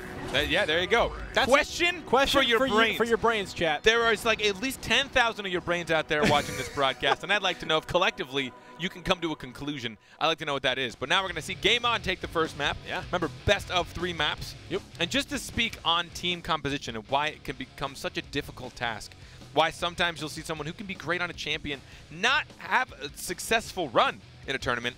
You see what Freya has to do, right? If you've never seen Freya, never seen this game, she relies on going into the fray of battle. Damn it. Come on. Yeah. I'm accidentally a genius and also the worst person I know. That was amazing. And you hate Freya. I hate Freya. Yeah. Oh, she counters me pretty hard. She has to go in to build up shields. She can get her counter hit. She can also. I thought you were going to say it again. No. I would never. I would never do that to myself. Damn it! So she jumps in. She built up shields by applying a debuff to people called static, then absorbing it with certain abilities. She also can just, by landing certain abilities, she builds up shield. By getting people to hit her counter, she builds up shield. Yeah, she's a shield monster. So she's all about going in and staying in because you're going to dump a bunch of cooldowns and waste them into a temporary health pool, which is her shield, and then you're not going to find any value. Then she's just going to start wailing on you over and over and over again. So you look at a situation where she needs to go in, which means she's going to need support. She's not great at poking from afar, and she's not great at going in then back out. She won't find any value. So this is where you need a team that's going to follow her. What kind of team can follow that? And if you have a team that doesn't do a great job, you have an Esmo who's going to be pulling away instead, could potentially pull into your Freya. But if you're not working together, that's where team composition falls short. Just looking at her base stats without any sort of battle rights, her abilities allow her to grant at one time a maximum of 110 shield. That's just without battle rights. And there's a lot of battle rights that give more shields and augment the shields. So she has the ability to get close to people's just full health in shields, which is crazy. It's pretty insane. Pretty insane. By the way, the fun fact of the spring being used for the door. Yep. False. That was a good one. Thank you. That was one of your best fake fun facts I of all thought time. about it on the morning. I thought about the morning On here. the morning. Yeah. Do you have more? Are we ready? We have magic ones, right? Yeah, magic ones. Yeah, so we'll do a traditional fun fact, ladies and gentlemen. Did you know that in Australia it is illegal to own a rabbit if you are not a magician? Ooh. Is it because they're usually used for food for all the other crazy animals and insects on that? I mean, getting into it, it started. There was like a petition that was passed in the 70s, something. Oh, you actually know details on this. True or false? Oh, is he making up this much? True. Oh, true. Oh, yeah. True or false? Is that true? Is he full of it? Ladies and gentlemen, do you think that is true or false? Let us know, and we'll give you the answer a little bit later. You gotta stick with us. Totally Australia. Totally. That's totally Australia. Seems legit, somebody says. Seems legit. Thank you guys for hanging out. We are getting ready to go into our next map. This is the interim where we can talk about whatever you guys want. Yeah. Oh, patch notes. Gosh dang it. Okay, updates. Oh, yeah, Here we patch go. notes. With big patch over the night. A lot of fun. A new champion did come out, Xander, a new support. Looks really fun and creative, but for competitive integrity of the tournament, we decided not to allow him to play in the tournament. This week. Just for this week. Next week, he's in. Unless he's, like, broken to hell or high water, then we're probably going to let him in next week, unless he's just complete trash or really good. And we can talk about Xander a little bit because he has some fun abilities. He's very unique. A lot of new mechanics with him. Essentially a polymorph, which is in a lot of games. A teleport? A group polymorph. A teleport. Teleport is sick. The teleport's pretty cool. I can't wait to see what weird interactions can happen with that teleport. Like you were talking about Bako ulting into it and then being able to pop out whatever. Now, what's interesting, so when you look at a lot of the mechanics of the game, technically I am immune to everything when I'm Bako ulting. You think you're immune? Does that count? Are you immune to healing as well from allies? I don't know. I mean, first of all, who the hell can heal me while I'm... Just toss the healing out. Just pick it up. Let us know in chat. If you're Bako and you're immune, if you're ulting, do ally things still affect? Can you put a shield on you? Can I put a shield on you? What I did find out is Destiny is also immune because yesterday I was playing with in the flesh. Destiny had ulted and she's ping-ponging between two things, and he's actually managed to smack her with a panic dead on. Nice. And then she just took the damage and just kept going. Okay. So immune to CC. You know, there are times where you are maybe you can't do the teleport. Immune from crowd control. I don't know. Because, you know, in the trailer you see Rook spacebar into it, right? And he keeps But going. he is not immune to crowd control while he's spacebarring. So maybe whereas Bako is. So I'm curious to see what kind of happens. I mean, people who've, it is already out. It's been out for a while. If there's anyone in chat who knows, let's see. You can actually... You can ulti into the portal and TP wherever you want. Same with the Rook space. Another Rook space can, but that's why I was curious. Doesn't the ult interrupt if the enter? Yeah, that's so. Yeah, Rez, that's what we're trying to figure out. Does it stop? Maybe the ult. Does the ult finish in the teleporter? Will you just come out and feel like an idiot? And these are the questions that we want to know. But here we go. The draft is ready. Getting into map number 2, and here we go. This is what I saw Hot Biscuit playing when Jolts was just streaming a little bit. I think he's still streaming now. So check out Jolts and Hot Biscuit. Check out all these guys. I believe it's Jolts. Oh, guys. Triggered, everybody triggered.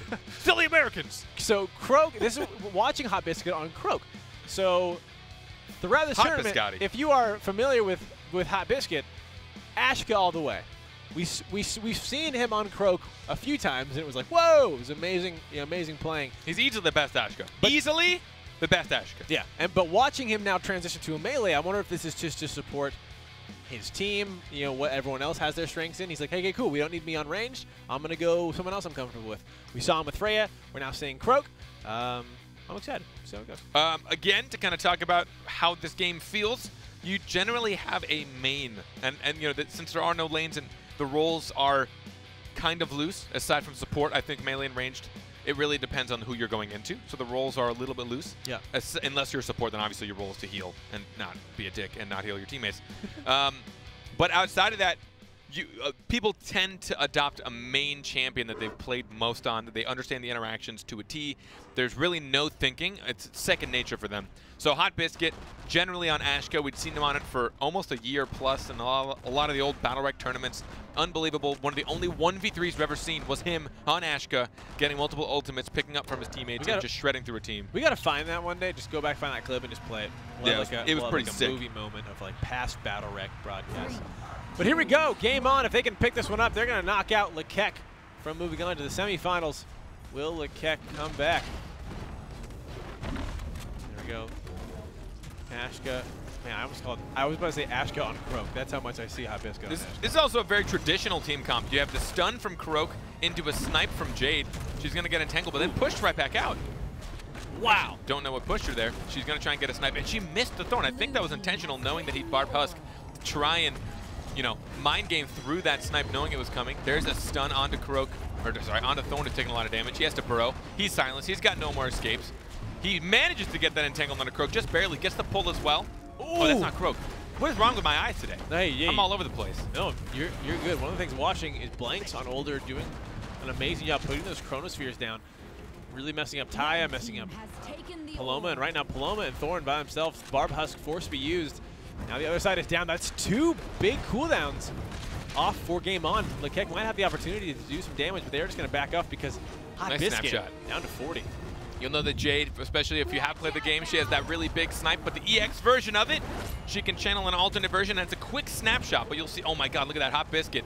Needing to use his spacebar to get out of there, just trying his best to avoid Thorn, who's got an ultimate. He's waiting for an opportunity to find Croak. He might use it now to avoid Shield Door ultimate, no. But they will still hunt him down. His own ultimate might be the death of him. And the boomerang comes back. The EXM2 from Taya is going to finish off Uldor. And the stun there trying to lock down Thorn for that cross kill. The other side from Paloma showing why it is so strong. Giving your teammates another escape is going to save them. It looks like Game On is going to pick up this round as well on a winning streak against LeKek. Again, the combo you're looking for. Ooh, hello. I guess I lost my voice from Morty earlier. From who? The combo you're going to be looking for from Croak and Jade. Yes. Croak, again, one of his abilities is he goes invisible. His next auto attack will stun. He can then use a alternate version, his EX version of that, where the first hit will incapacitate, and then the second hit will stun. Yep. So you line that up with a big, fat, juicy snipe from Jolts on Jade.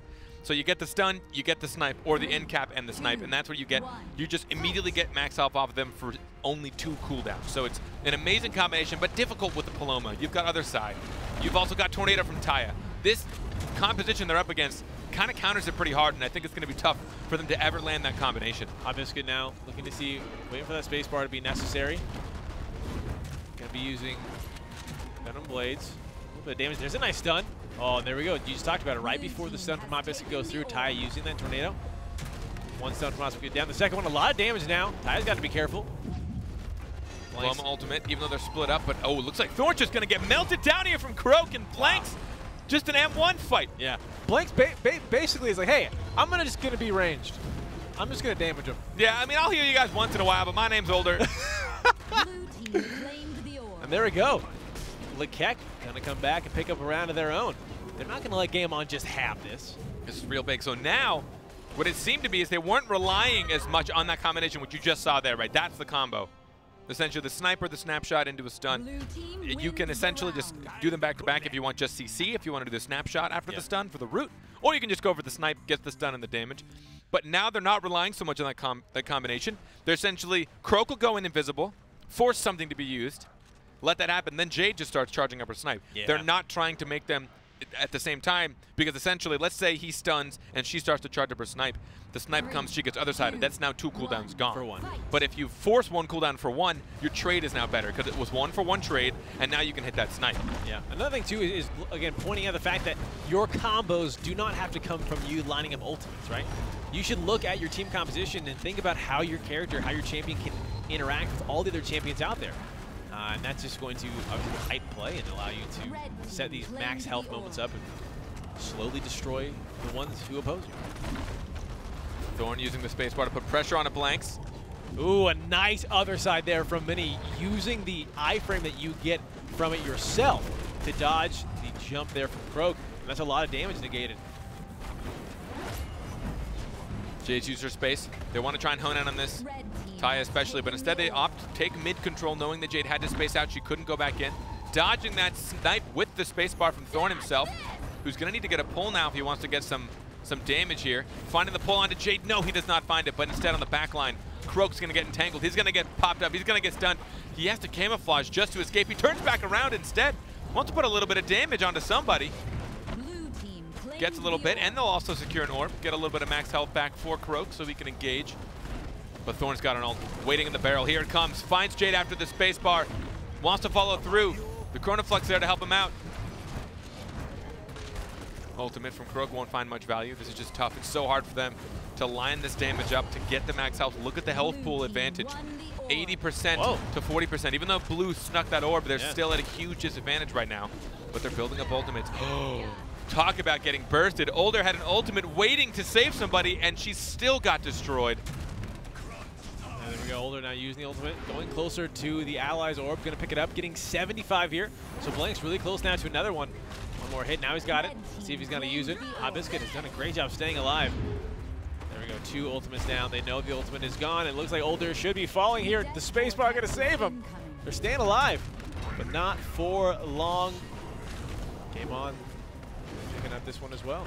So the funny part about Thorn, I don't really play him much, but I imagine when you're spacebarring to find a Jade or a Croak, it's like a really fun game of like hot or cold, because you have the eye above your head. Yeah. So, you know, when someone is close to you that's invisible, there's an eye above your head. It goes green, yellow, red, depending on how close they are in proximity. So when you're Thorn underground and you're just zooming around trying to find him, you're just like, it's like, I'm hotter, getting colder, and you're just trying to find him so you can pop up underneath someone that's invisible. It's got to be actually a fun mini game for all Thorn players. What I love to do as Croak or anyone invisible, especially a Croak, because I think he's probably one of the most impactful stealth champions, is you see a lot of the times going invisible and knowing where they know their range. They know the indicator of how close it'll be until they go red.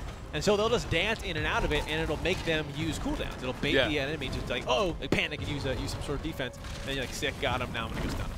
The sniper, oh my god, there it is! There's NASCAR Thorn. He spaced underneath the haste from Taya, and he went unbelievably quick across the entire field.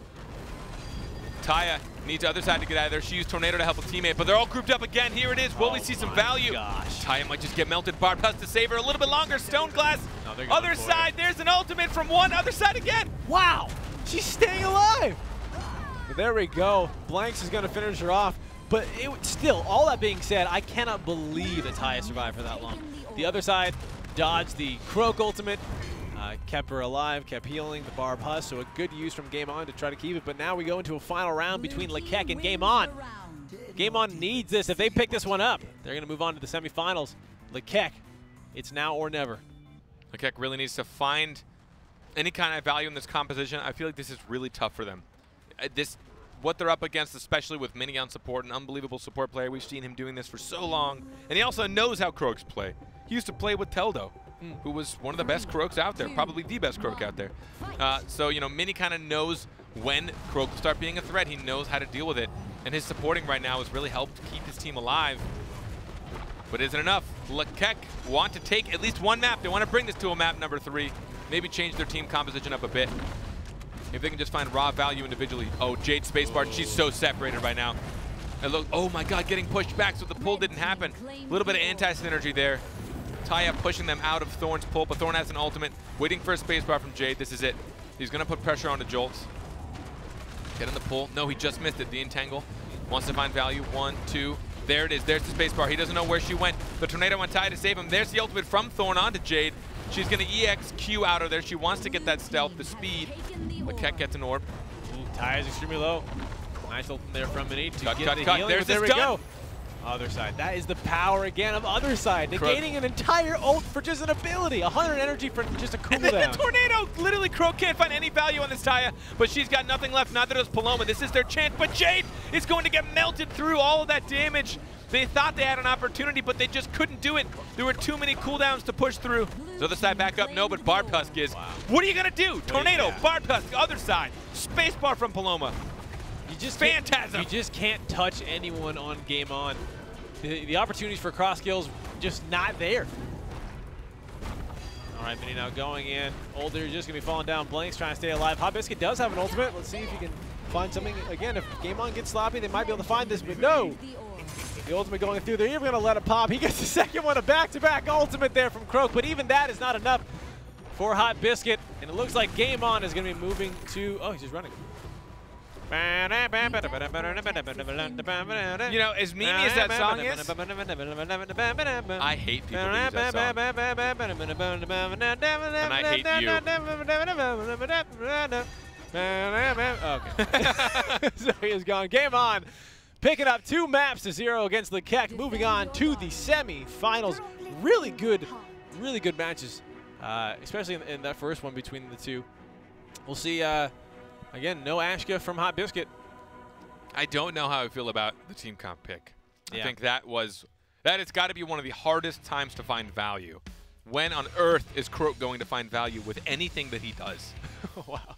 I mean, for real, he can't get a stun that's going to line up any damage, which is something he's great at. He's not going to be able to land any ultimates that are going to deal any damage.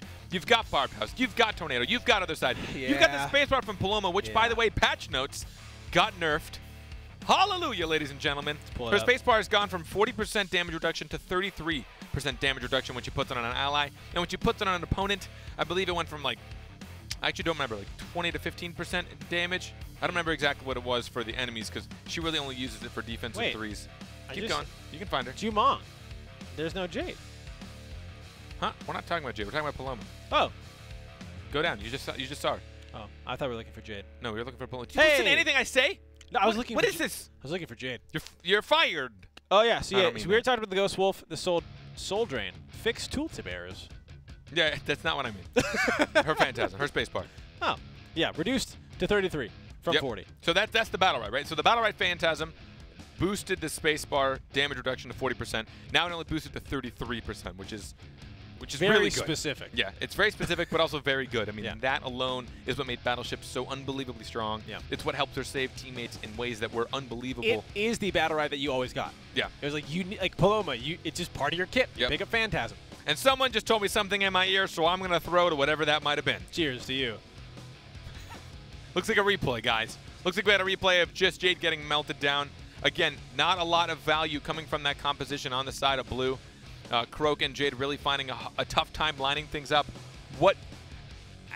I mean, you could sit and brainstorm how to find value. I mean, I think you can find value in almost every team comp if you play them correctly. That's why I love this game so much. Because people tell you, oh, there's the perfect BattleRekt Triple champs. support.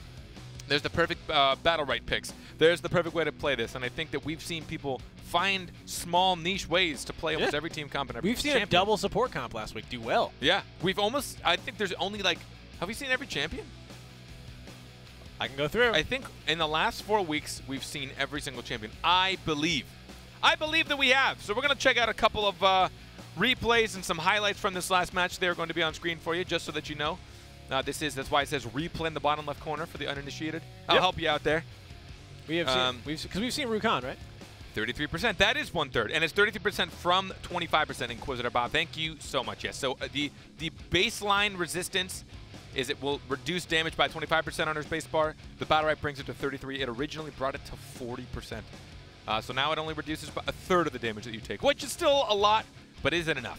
Another thing I just want to talk about and praising Hot Biscuit for in this last matchup, jumping in onto Mini on Paloma, who has the AoE panic, but only if you cast an ability. And I don't think I saw Hot Biscuit be affected by it once. Yeah. He would jump in, and it wasn't like immediate. He would get a couple hits, it would go off, and he just has the reaction time to be like, okay, and then now I'm back, right? Yeah. Just knowing that, and I feel like I get hit by that panic all the time. Which one? Palomas? Palomas. Palomas is difficult. I mean, anyone that has panic, any kind of panic that is a spell block mixed with any kind of counter, right? It's just when I'm going against somebody, right? Put this in a situation of me playing game, which is similar to most of you because I'm garbage. He's not. He's amazing. I'm not that great. He's in Diamond 2. Diamond 2 is my 1? best team. Diamond 2 is my best team, but solo, I'm like, I bounce between 3 and 5. But that's besides the point. That's still amazing. You're looking at somebody who has a counter, and you know they have it. Yeah. It's off of cooldown. You know they can use it. What do you do? Right? And this is that constant mind game Do of you save it? that person also now knows I want to get the most value out of this counter, so I want to save it for something fat, right? I want to eat With a PH. yeah, something fat, Yeah. something real fat. It looks like this. I'll type it in So chat. I'm a Baco main, so they want to try and get like one of my big blood axes. So it's this constant little mind game. Anyways, we've gone through 2 quarterfinals. Yeah. Which means we've gone through them all. 2 went off stream, 2 went on stream. Am I doing this like Morty again? Yes.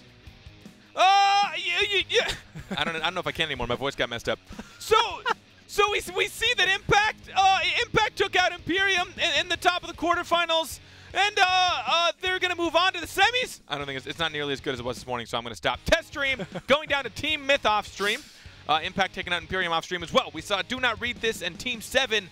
Do Not Read This taking them out 2-1, and then Game On just sweeping Lekek. Impact and Team Myth in our first semifinals. And Do Not Read This. I'm sick of following your rules. We're following our rules. And I read what I damn want. We did it 1 week. I learned how to read last year, and I'm excited to read more.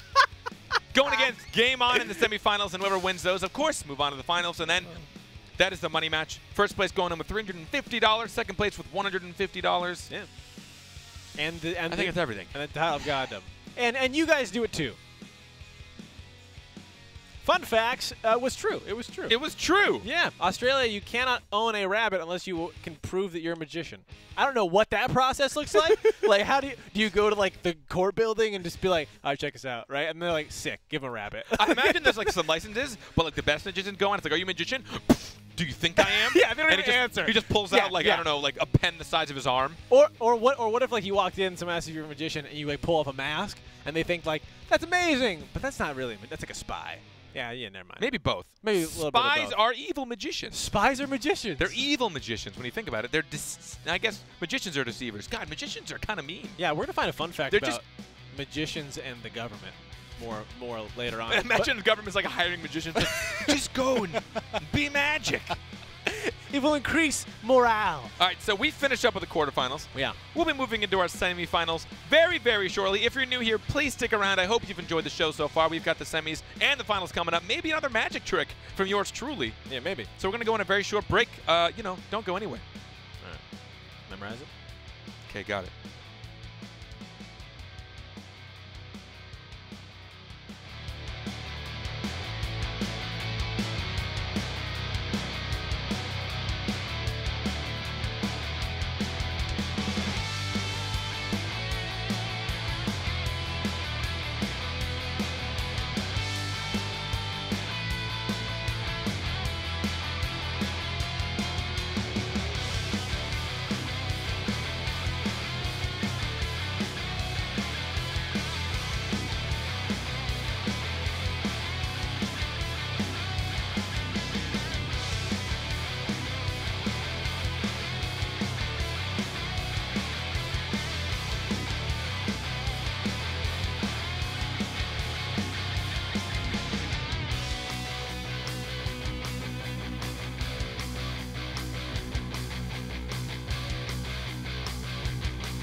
Ladies and gentlemen, welcome back. Oh, it's stuck. That was perfect timing. That Guitar was. guy and drum guy, who's the same person, He's but you're also unbelievably in talented. two places. I Well, wish this camera well could done. turn around, but we got a stationary immovable camera. It's actually one. You know the old time photos, like the cover up. Yeah, yeah. It's that. There's a guy behind it with the, And with he's- the and he's blanket just on his constantly head, and he's just sliding around. and he's like going as fast as your eyes can register frames. That's because we want this My to eyes be can about register you. 2,000 frames a second. That's insane. Yeah. And Lo-Fi, the reason I'm not modded is because you can't. You can't mod me. No one. I can't be trusted with that kind of power. No, no. He seems like a nice guy, but he's one of those guys where he's like, "What kind of hell can I cause today? You know, can I make everything break loose? Who can I mess with? I'm a magician. You're twisted." Yeah, that's twisted. That's what magicians do. And speaking of twisted, this is not a good transition bracket. You can make it work. Speaking of twisted, I'm an idiot. Impact. Oh, we just went over this, so I'll go over it one more time, I suppose. But Impact and Team Myth in the semifinals, and our first semifinals, identical in format to the quarters. The only thing that changes is the finals. We'll talk about it. We'll talk about it when we get there. Yeah. And then for Do Not Read This and Game On, they're going to be our second semifinals, trying to make it to the money match.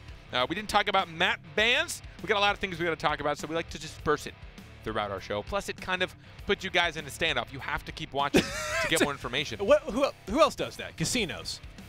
What do they do? Withhold information? Yeah. You mean like the winning numbers? Yeah, exactly. Have you won? No. Put more money down, and I'll show you. Find out. You're gonna find out if you did win. It is literally, essentially, if I go to you and say, this could be $10, give me $5 and I'll show you. Yeah. That's exactly what gambling is. That's what actually casino pretty is. insane. You know what? In chat right now, we all have Bitcoins now. We can do this. Everyone, here's a guess. I'm going to bring the bag out. Okay. And those have to be so stale by now. They've just been sitting here. Shh, you don't know what? No one knows what it is. So don't open this until December 25th. I'm breaking it. So we're going to get in chat. What do you think is in the bag? Okay? You get a guess. What do you think's in the bag? If you're right, I will give you. Can I get to hear it? Every Do they get to- sure. Yeah. But You look like an idiot. You look like an actual idiot. so that's your hint. Oh, it's so dusty. so you guys guess in chat. What do you think's in the bag? 8 small birds. I'm seeing someone says. People think it's Bitcoins in the bag. So What does this sound like? Bitcoins are physical. So if you're right, after this maybe the first round, I'm gonna open up the bag.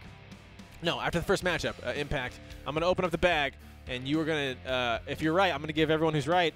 I'll find you. I'll PM you, and I'll give you in-game BattleRekt currency, Steam money. So you guys can play this game and boost your way to the top. I was going to say, everyone can play. It's free. Yeah. I'll give you enough money to buy and play No, BattleRekt. I will give you how much the boost. Someone tell me in a boost. Oh, you want the booster? I think it's like $5. $5. So everyone Maybe who is 10. everyone who is right, $5 on Steam. Dune. Yeah, I'm so done. Dune. I'm just so done with this. Dune. I'm so done with this bit. Yeah. So that's it. That's what's on the line for you guys. You So- guys have an entire match to think about it. Somebody said it was dusty. He did say it was dusty. It's been sitting here for a while. Gumballs, marbles, something in it. Something is in the bag. Jelly beans. Something. I mean, that's true. Stale Skittles, Tic Tacs. I need tactics. Tactics.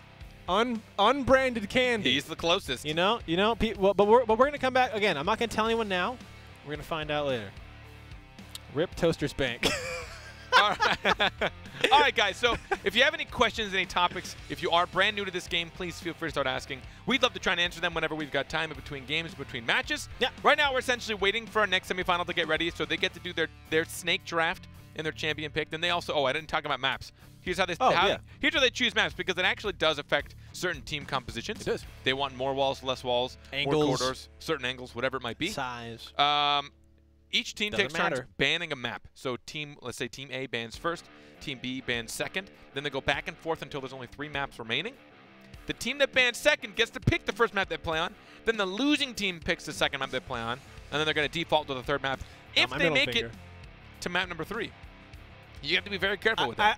As I was going down, I was going to go, oh, but that would have been really bad. Oh, hi, guys. Hey, everybody. Welcome, EU. Good morning. Good afternoon, I guess. Good evening for you. Good evening for them. It's good morning, even. Good morning. Good morning. Good evening. How do we combine those? Let's find out. Team Impact and Team Myth. We're going to see God of on Lucy. I thought it was Godot for the longest time. Then I realized it was short for God. His old team in God of what? I think he played BLC. I don't remember what it was. God but of it was BLC? God of something. Yeah. He used to play BLC. Ourtronic and Kaninen on Team Myth. Kaninen. Destiny. Vague on Destiny. Dizzler on Thorn. No surprise there. Dizzler's a pretty ridiculous Thorn. Pretty strong. Also pretty frustrating to go against. And We're going to see Morvui, Kaninen, and Ourtronic. These guys. These they names. literally made their names like, what's the hardest for silly Americans to pronounce? Morvui. If you guys know a better way to pronounce it, let us know. In chat, Gentis Gaming asked, how do you charge the little orange bar underneath their health? So that is their energy, and the way you can charge that is a few things. So getting the center orb will give you 25. Getting the little orange orbs in the map will also give you, is it 50? I think it's 6. Is it 6 or 7%. 6? So just a little bit of percentage. And then also abilities that you have, on the description, they will have a different percentage of energy that they give you based on if you hit. Or is it more? I don't remember now. We can find out. Hey, Might I be bet people in chat in now. chat. But that is how you charge that bar. So by landing abilities or getting the orbs in the map. And then the third way is by, if your ally has died, you can pick up their fallen essence and fill. Yeah. You absorb their weakness. The biggest thing is sweetness. Oh, your sweetness. Oh, your sweet weakness. Sweetness. A lot of your abilities that obviously don't cost anything will give you energy if you hit them. So your M1, just your usual thing, usually gives you 6 to 7% energy. It changes from champ to champ. Yeah. Same with whatever your M2 is. Shields don't usually give you value. Heals will. That's why supports build up ultimates really quickly. Yeah, because a lot of times the support can just stand behind somebody, especially if they're just like an M1 support like Paloma or Pestilus, and then like their teammates just getting hit. They just keep healing them. They just keep building up energy. So that's why you'll see a lot of times Paloma get her ultimate very quickly into a match. Shifu also has things that actually help him build energy faster than one of his BattleRekts when he goes in material. But we'll see. First Destiny of 2 weeks, actually. That's right. So we didn't see Destiny at all last week. So I'm excited to see how she gets played here. Vague is going to try and put pressure in on her. He's going to eat that claw from Rakan with the counter. Root with the wall. Finds a value on a Paloma who is to other side herself, which means they're just going to turn and get the orb. A lot of great orb control from Destiny. Looking at Wukong, a champion we haven't seen a ton. We'll talk about him a little bit more. Right now, Dizzler's got to be careful. That's Thorn. There we go. The defensive Lucy ultimate, but also getting some good damage there onto Jade. She was entangled, sitting and taking those ticks. Now she's panicking, running toward the center. Team Myth trying to find center orb, but look at that double pull, getting him right back in to damage. Wukong's very healthy, but the other two teams of Team Myth are not. Impact doing a good job keeping that pressure on. Dizzler's got a full stick of butter as well as Godop, so we have 2 ults ready on the side of Impact. Not a single one yet on Myth. There's one of them. Here's the second follow-up, and look at that. Back-to-back ultimates. Impact taking down Paloma. Did not have a chance to knock in to get the final few damage ticks there of Lucy's ult. That was good. We saw 2 ultimates come out of Team Myth, but they also got orbs, so it's going to give them 25% each. But there it is, the EXE, the value out of that. 2 stuns onto Jade, who's just going to get melted down by a Mega Sphere. The spacebar from Thorn. Maskin, we are using the new patch.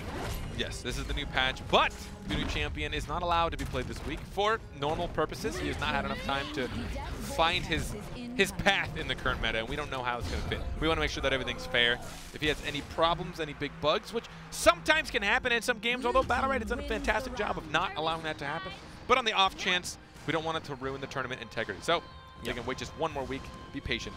So Rakan is one of those champions that has a lot of self-sustain, especially with his curse that he can apply with a few of his abilities. So the curse basically puts this debuff on the enemy that your melee attacks, they do 2 extra damage, and they'll heal you for 6, and it lasts for 2.5 seconds.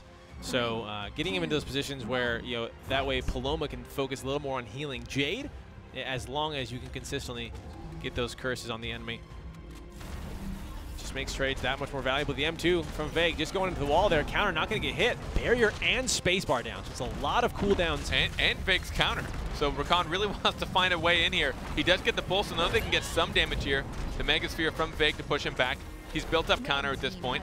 Red team will sneak that before Vague can get the nuke on it with his M2. In the meantime, you're just going to see Dizzler all the way back there, putting as much pressure as he can. He's building up energy. He got his Husk. He's not building up his for his ultimate nearly as much as he usually does. Other side now down for Paloma. Ooh, Dizzler knows it, gets the pull. There's the panic, he baits it out, he spacebars in. She tries to spacebar back out of it, but I think she might have hit him on his way back up, so Paloma's gonna take some damage, not find a lot of value. Oh, that's great. Great counter of the ultimate from Rakan. He only got a single one of his abilities off. Now, question, will the consume from Rukon stop a Destiny ult? Does it consider a hit? Sorry, but what would happen? Consume from Rukon, Destiny ults into it. Does she go through it? Yes, she goes through it. Okay. Yep. Sorry, I was actually going to look up the stats on Rakan's ultimate abilities because they're actually, I don't know if there's a tooltip for it, so I wanted to let everybody know. Did a little bit of research on that. Yeah. But yeah, no, she goes through everything. She will smack through counters, she'll smack through bulwark, she'll smack through whatever. It doesn't count as a projectile, which is actually pretty cool. Oh, she just detonated that a little bit later. She could have found value onto onto Rakan, who again ulted. And now stuck in the middle of that, he has to use, that's a double shield right there. He's got nothing left. No barrier, no husk, gets pulled back in, has the spacebar, the EXM1 from Destiny to try and protect him, but that alone has also gotten quite a nerf. It's an entire second reduced on its length. Can he go and can he find this? There's the barrier. There's the ultimate. The other side to save them from too much damage. The pull back in now. Jade stays alive just a little bit longer. The orb gets snagged up by impact. Godov has been holding on to this ult as well as the Paloma on Team Myth. Now There it is. Not gonna be able to use it right now to save Thorn. Dizzler going down a 2v3. The panic though outside of the map. Jade might have to use a spacebar. The stealth coming in just gets on the inside. Now Vague's in some danger. He's got to be careful. But Jade took a lot of damage for this. He might find the cross kill. The M2 does connect. And there we go. It's a 2v2 now. The support in the range. And look at that impact starting to come down. They were down a melee. And now it's a Rukong by himself for Team Myth. Impact staying calm even when they lost down Dizzler. They find a cross kill. They take down the support. And that is going to be Impact taking round number 2 here in the semifinals. I do like that you inadvertently add This is why I come here. the G. Rukong. Oh, did I say that? Rukong. You inadvertently do. It's like Jumong. Reminds me of that. All right, Impact one more round away from taking up the first map here. We'll see if they can do it. That time, both. I mean, Dizzler, again, the thing watching Thorn is that Barb Husk gives him such an ability to just walk up to the enemy team and be like, all right, I'm just going to start punching you. Yeah. Oh, and by the way, just for anyone that doesn't know, whenever Rakan ults and goes into Shadow Beast form, his left mouse button turns into Fang of the Faceless. Cast time of 0.3 seconds, deals 20 damage and heals for 16. His right mouse button turns into Shadow Claw. Cast time 0.6 seconds, deals 20 damage and heals for 16. So, same stats, different cast times. One's a pull, one's just a big cleave. And it is a legitimate cleave, which there aren't many of in this game. Panic there onto Dizzler. Barrier also down. It looks like the burrow not available, so he's got to be careful. The pull into the silence. Dizzler just taking some damage, but Godov doing a good job making sure none of it is max. And there we go. The pull into the spacebar. Now they got to be careful. Rukong gonna ult. Yeah, I did the G again. Oh.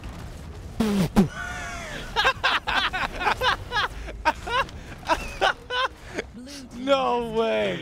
Oh, no one saw it. Sorry, something just happened here on set. Might be falling apart, who knows. There's an ult from Thorn, but then the counter ult from Paloma, the silence. He's gonna eat so much damage. He's gonna get snapshotted as well. He was stuck in there. Dizzler got punished for trying to punish himself. Did not find nearly as much, but he's just gonna stay in there. He wants to find damage on Rakan. He might go down here, but no, they find the cross kill, or I guess the anti-kill onto Rakan. The Lucy Goo will save him from that. She got quite a bit of change from this patch as well. A nice silence there on to Jade.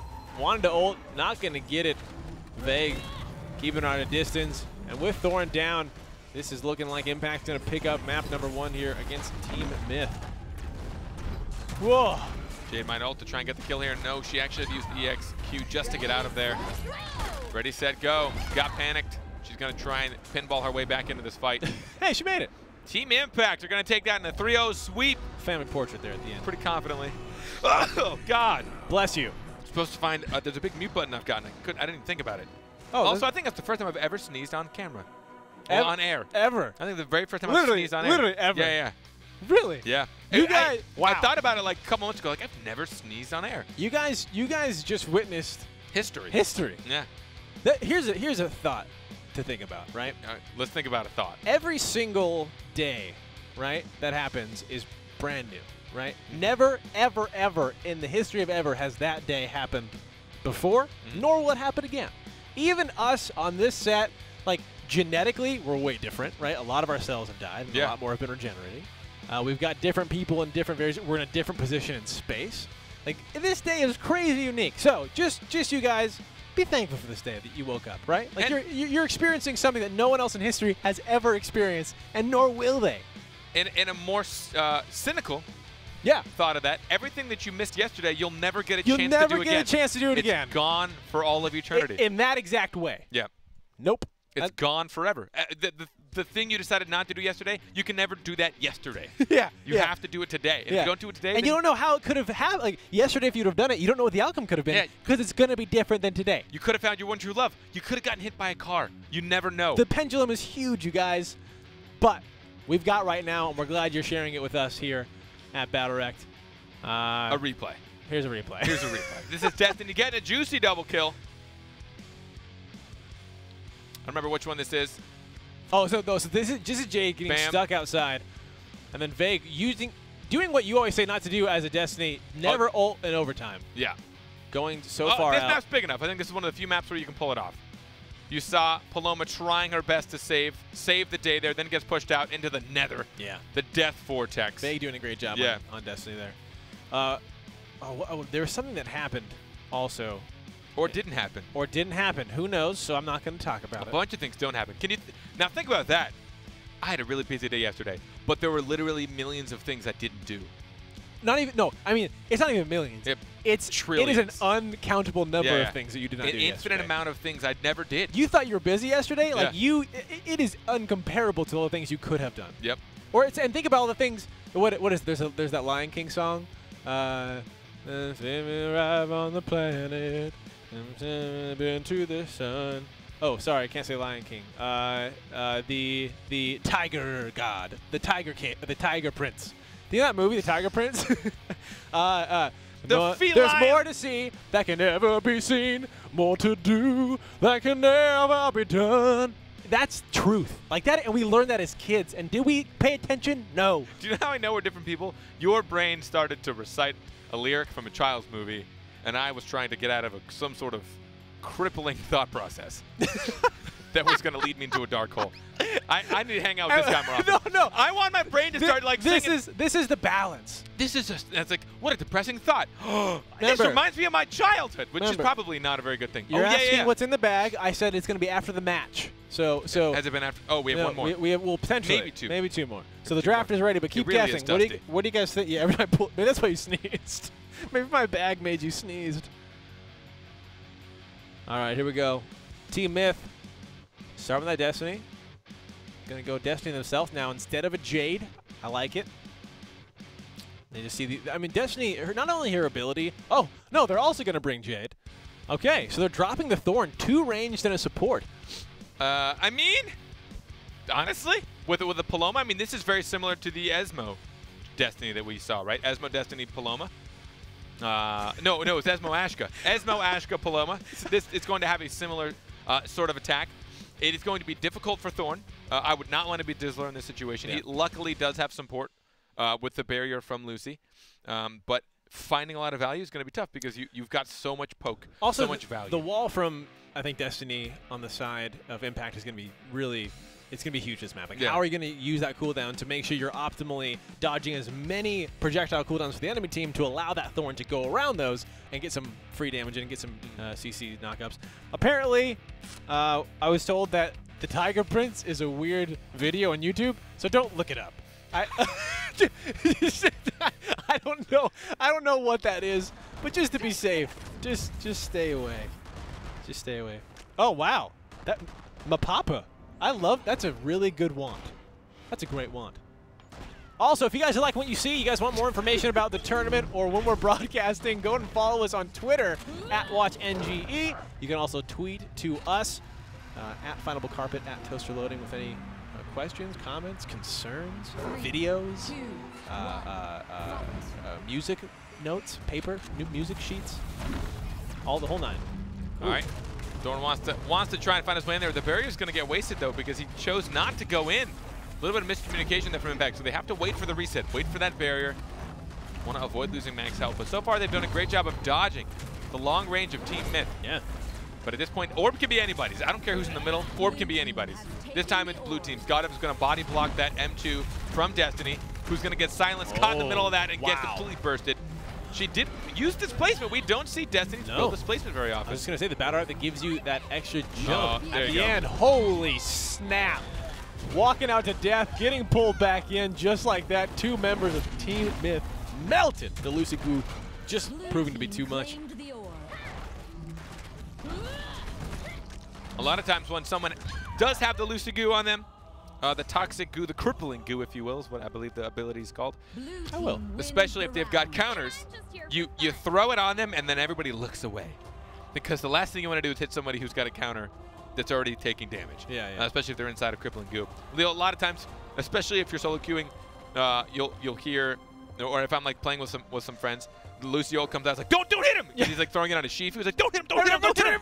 He's got counter, and everyone just like turns around. The best part is when you aim at him, and then he hits the counter, standing inside of it, taking damage, then everyone just turns away and ignores him.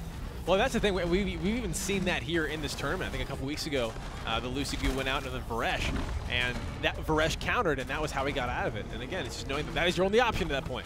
Walking out of it, just going to take too much damage, especially if you're in the center. We've also seen Dizzler do this a lot, using that pull in conjunction with the Lucy ultimate. Once they think they're out of it, just see where they're walking, put your Q up, pull them back in. That was actually a super lucky situation for one. I think Destiny was about to get hit by the Mega Sphere, but she managed to counter in between the Sphere and the other Destiny. So she got smacked about, but again, Impact getting the first orb. They've had a lot of orb control in this, and look at how they're splitting up Team Myth. Even for so much range, time is up for who, though? Because you're the one that's going to get ulted on. Jade, and then you're going to get pulled right back in. Paloma takes a lot of damage. She has an ultimate. She'll use it as soon as it entangles up, most likely. There it is to try and save the day. Shields. The XM1 is so strong, even with the small nerf to it. Not even a chunk of damage there going on to Dizzler. Good job. Jade's stuck back here. She had to use the stealth. She's going to get spacebarred, and other side's now down. She needs help. She has to spacebar through. Here comes the Goose. You heard her try and use it, and she does so. She finds the invis Jade, but then she accidentally clarity's hers out of theirs. And there we go. And there we go. we should do an entire round where we actually just like agree with things. We just make statement. Yep. Nice. Oh, there you go. Very good. Here it happens. Oh, nice. Good damage. Oh, a nice one. There's a hit. Oh, here it comes. There it is. Good job. There it is. And they got it. It's happening. Oh, there it is. That would be that is infuriating to listen to. Top NA casting right here on BattleRekt EU. Mind warped. Where are you? I don't know. Turn left, turn right. Is it Europe? Is it America? Wait a second. I'm watching North America, and I'm in Europe. My brain. I'm telling you, man, the more I learn, wow. Oh, he got Mega Sphered, but then was able to turn around and still died. Yeah. She died in the ultimate. Took the damage in the ultimate there. She might be invulnerable from CC, but she's not invulnerable from damage. Man, Impact looking like they had this Team Myth turning around, getting the center control. That other side from Jade at the bottom, allowing them to reposition. A nice swap coming out there from Morwovi on Paloma, and yeah, just good playing. We'll see. Tying it up 1-1 again. Impact two more rounds, and they move on to the finals. We just want, we make this just like bam, bam, bam. They're in, they're out. Everyone's good. 1,739 there onto the Paloma for that score. What's the highest score you've seen? 2,000 something? I think 2,000 between like 3 or 4 people over 2,000. It was insane. Crazy. That's the most I've seen personally, but I don't actually know.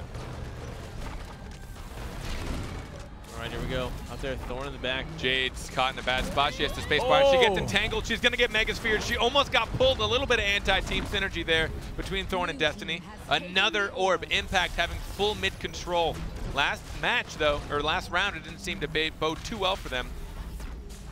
Here we go, waiting, throwing into the wall. Knowing the time now is going to be on it. Burrow to dodge the snipe there from Jade. Not going to get the knockup. And Paloma using the ultimate. Not sure if that was the Ifrim dodge. I wasn't quite paying attention, but that is down. That's going to be a big opportunity for Impact to find the damage. Here comes the Thorn ult. Getting, I think, all 3 members. Maybe Paloma just got out of that. That's some good value. The counter not being hit as well. Right into Lucy. Could use the knock to get away, but Thorn. Nice swap there from Paloma. Fall by the panic. They managed to save one teammate from dying, but in the meantime, when you're not paying attention, another one goes down. Yep. There it is. Destiny's ult shredding right through that counter. Are doing a good job. The Now- ultimate to get out. Wow. That was actually some good value, but Yeah. Paloma's going to... Oh, no, Paloma didn't die. They both fell for the panic. No, Paloma did die. She went right back into the crippling glue. Or as someone said, Crippling glue. John Square, crippling depression. Am I right? Feels bad, man. Blue team wins the round. Oh my goodness. All right. Impact one more round away from moving on to our finals again. If they win this one, that'll be 4 out of the 5 weeks. I feel like it's just too much power. What happened to democracy?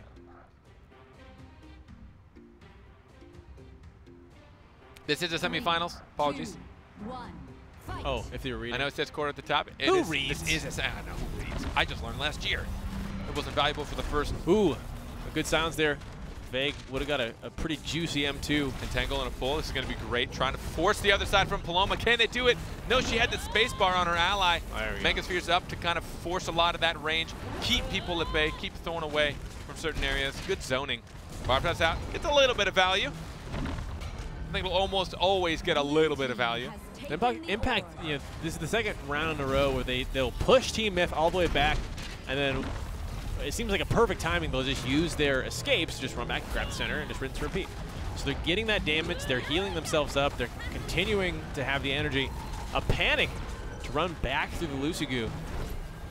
So Destiny taking some damage there on Team Myth, running back, and here we go. They push them back to their spawn. They come back to get the orb, and the rinse and repeat. Impact looks like they've got this down to a science right now. Let's see what Team Myth can do to break it. Three ultimates for Impact. There's one, forcing the spacebar from Jade. Now she's invis. Once that's done, we'll see another one very soon. Bam, there it is. 1-2. The Lucigu for a third. Getting pulled back in. There it is. After all three used in succession, you're going to see insane value. Paloma nearly dead, trying to save her ally. She's entangled, flicking away, baiting the counter out of Red Destiny. This might be the end. This might be the end of days. Yeah, I mean, Vague is very low. They might find a cross skill here, but they have taken out the support of Team Myth. And with that support gone, this is going to be extremely tough. And Thorn is so healthy, it looks like Impact is going to pick this one up and move on to the finals. Securing that spot yet again. Dizzler, watching his Thorn play, if you guys are Thorn players, just a thing to notice is if he entangles someone, he'll hit 2 M1s into that just to proc his third. And then just wait for it to finish and then get that extra bit of damage, get that pull. Which might seem counterintuitive because like, oh, if we break it too early, they're going to get out. But he knows not enough damage to break it. I'm going to get my third hit for free. And it's just that much more damage. And those will stack up. And it's those little plays added against all of your abilities that make you untouchable. Pestulus had some lore I wanted to read.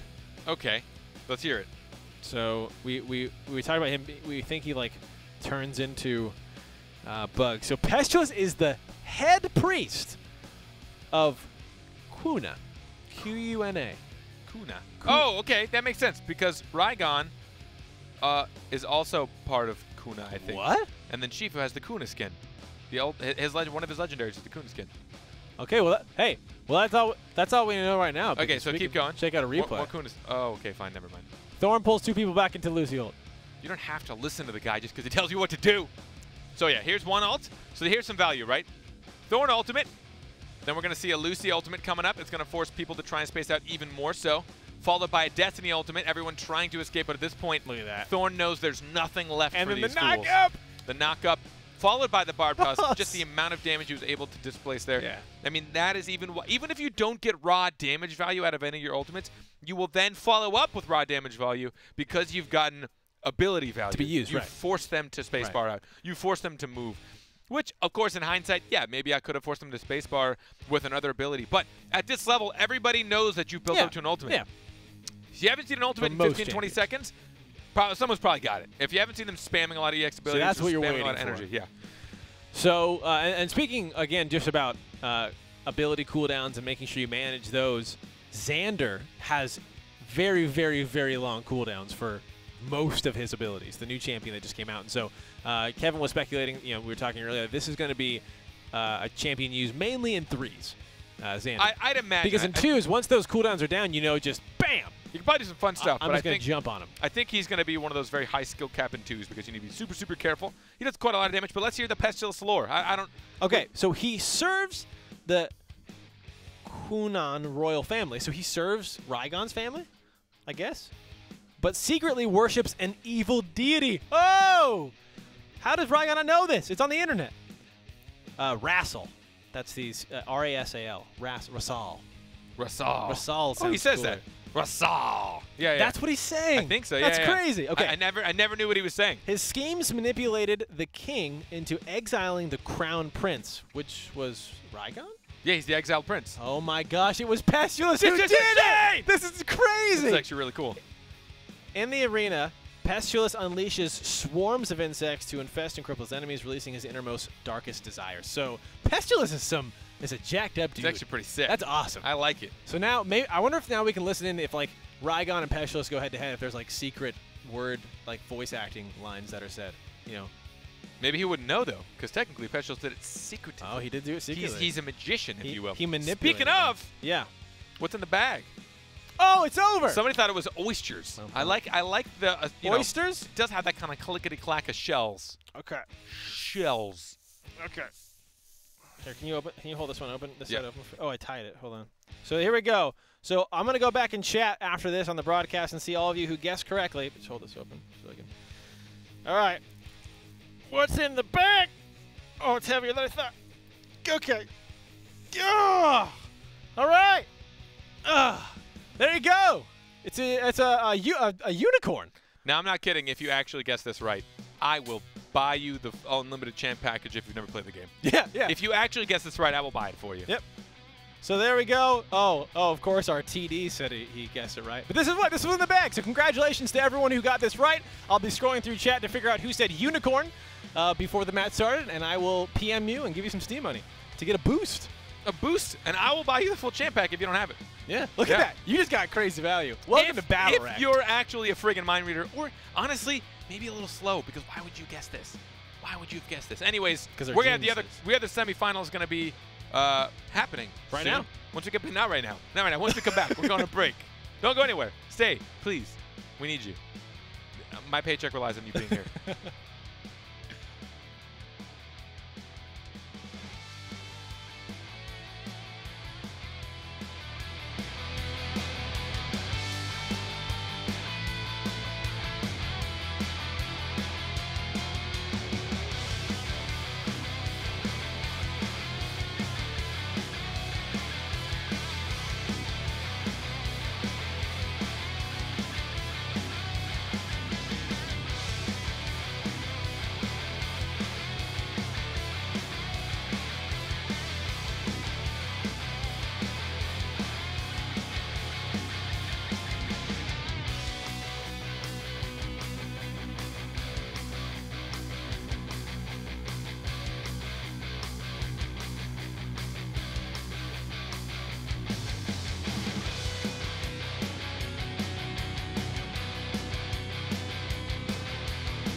my gosh, that was crazy. It's a shame. What the heck? I really honestly wish you guys could have seen what just happened. Oh my gosh. It's one of those, like, I can't describe it, and I think contractually I probably can't talk about it. No, we cannot talk about this. Definitely No. It's not even under, like, a G to R rating. It's just, like, something special and unique. It's like, It's mind-blowing. Welcome back. Welcome back to the second semifinal of the BattleRekt European Week 5 broadcast on Wednesdays, coming to you starting at 10 a.m. Pacific Standard Time. my dudes. My dudes. That's how we end it. I love obnoxiously long descriptions for things, for names, for titles, for dates, for events, especially for events. Hashtag, welcome back to whatever that would have been, right? The entire thing. Hashtag welcome back to BattleRekt EU on Wednesdays, week number 5, semifinals, number 2, 10 a.m. Pacific Standard Time, starting time in North America. Hashtag, let's go to bracket right now. It's pulling it up and take a look at what you see on the screen. Hashtag Impact just beat Team Myth 2-0 to move on to the finals. And now we're going to watch our second and final semifinal matchup between Do Not Read This and Game On to determine who is going to be going face-to-face, head-to-head, mano-y-mano, up to the bat. Trio, trio. Mono is 1. Trio is 3? No. Mono. I mean, duel is mono. But even mono is man, not 1. It's a man. It's man on man. Why did I think? Is it even man or is it hand? Mono. Is it hand to hand? No, mono's 1, right? Mono is 1. It's M-A-N-O. No, it's. I thought it was mono, M-O-N-O, which is an infectious. It's mono-y-mono. It's man and man, I think, or is it hand to hand? I think man to man makes way more sense. But I think it's man to man. Oh yeah, mono's the disease. It's mono. Mono. When you get it, everyone avoids you for a month. Mono-y-mono. It's hand. Okay, it is hand. It is hand. Hand-to-hand combat. Let's go mono-y-mono. So there. Clearly, I know my Spanish really well. Let's change. Let's switch this. Just fluent, completely fluent in at least 2.5 languages. Campeón de campeón. We just offended somebody, at least. You think so? Probably. Somebody? It's impossible. It's the internet. Everyone's extremely open and welcoming, and their minds are free of judgment. All right, Do Not Read This. But watch both of these teams in the quarterfinals. Randler picking Lucy. Game On going to find Thorn and Pestilus. So we'll see. Lucy, we've been seeing a lot of Lucy this week. Well, I mean, she got buffed. Makes sense. The patch notes. You want to check out the patch notes? You got them up over there. Her Clarity Potion has a bigger radius. Vampiric Heal increased. So the healing per tick increased from 2 to 3. So the total healing increased now to 9. That's pretty sweet. Yeah. Blast Shield, the BattleRekt category changed from mix to offense. Okay, big change. It does more damage. It does more damage. Damage is increased, yep, from 6 to 10. Potency, right now, just to give you guys on the screen, do not read this, Lucy, Varesh, and Shifu. Do you want to read this? If you can, I'll read it for you. Lucy, Varesh, Shifu on the side of Do Not Read This, which is the left-hand side. The blue side, if you're colorblind, it's left. And then Thorn, Pestilus, Jamong, if you cannot read that, is the right-hand side. If you don't know the difference between left and right, if you look towards the east, if you're facing north, if you know, hopefully if you don't know left and right and you know your nautical direction for some reason. The sun sets in the sky. Yes. So what time is it for you? Is it past noon? Stare at the sun. Put your screen in front of you. Yeah. And then look that way. If you know literally nothing, that's the team that has that team come. Follow us. Ready? Follow us, because you're going to be watching a reverse image. So if you are us, picture yourself here. You're going to do this. Oh, wait. This is your computer. Yeah. Oh, here you go. Yeah. Perfect example. Yeah. We're going way too deep in this stupid This bit. is this is your monitor. If you want to know who's over here, we want you to do this. Yes. That's it. That's the team we were talking about. The team that was on that side of your screen. Now, for the other team, it's one of these. All right, let's get into the game. You'd be really good on one of those game shows. Like that girl who touches all the things on TV to make the letters appear. Whatever that game's called. It's Seeker's Mark on 2. Shifu going right in. Figured, Jamong doesn't have any charges yet. He's actually a really good target early on. He has to build up energy for his prowl. He now has double charge. So he wants to try and use double spacebar, but he goes double rain of arrows instead. And it actually proves to be worth it. He goes for the out damage as opposed to negating things. He's going to ult all the way through. He finds Shifu. Wow. But they don't sneak the orb. He was hoping to push him into it. Ivar, a great just back-to-back set of decisions, using the rain of arrows so the counter not being procced, then finding that ult, firing it all the way to the center. But Do Not Read This did pick up that center orb, just giving them a little bit of health, a little bit of energy. And right now, starting to back off 50% on Do Not Read This, 65 on Game On, so they're winning that HP advantage. But center control still to Do Not Read This. Shifu jumping in, Condemn looking there. Immaterial now is used. Shield, the double end cap going through. Gets the rice. I can't say that. M2. Gets the M2 there. Hitting the Queen. Hitting Pastulus. Panics on his health. Panics on himself. Just a little precautionary. There's 3 orbs for blue team.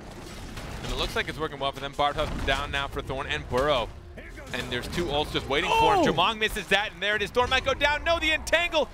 Might have saved him for a little bit longer. Stopped the Shifu from Beyblading him.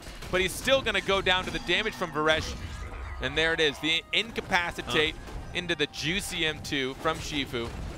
They're just going to hunt down Jamong. I really like watching that. So Do Not Read This the entire time. They were down on HP. Yes, they had the position. Yes, they had center control. But Game On was just winning those trades until Do Not Read This saw 2 members of Game On up in a corner.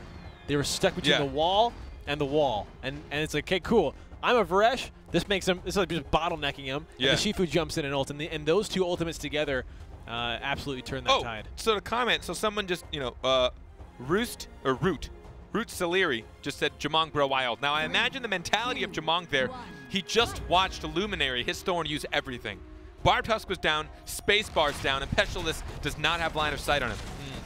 Jamong doesn't have a lot of CC. He has the root, but it probably was off of cooldown. So he figured his next best bet is to get a stun into a wall to at least reduce the pressure onto his ally that he can't help right now. So that was probably the mentality behind that ult, even though he didn't find any value out of it. So now we're going to see, can Thorn try and poke his way through this? The counter won't get hit. There's the ultimate into the, why'd the orb get there? I don't even know.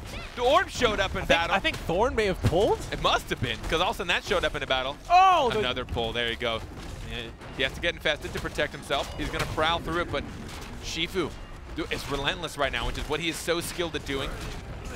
Whirling Blade going through. They're going to try to find it. A little bit of the first and final ticks of that going on to Ivar, but look at this. We're back in the spawn of Game On. Thorn ulting now. Everyone's running back. They've mounted it up. Do Not Read should be able to find this orb for free. No contest there. And now we are starting the process over again. A nice pull. Randler getting close to the stun and the panic. Look at this. A lot of damage. Barrier now down. That was on Lucy.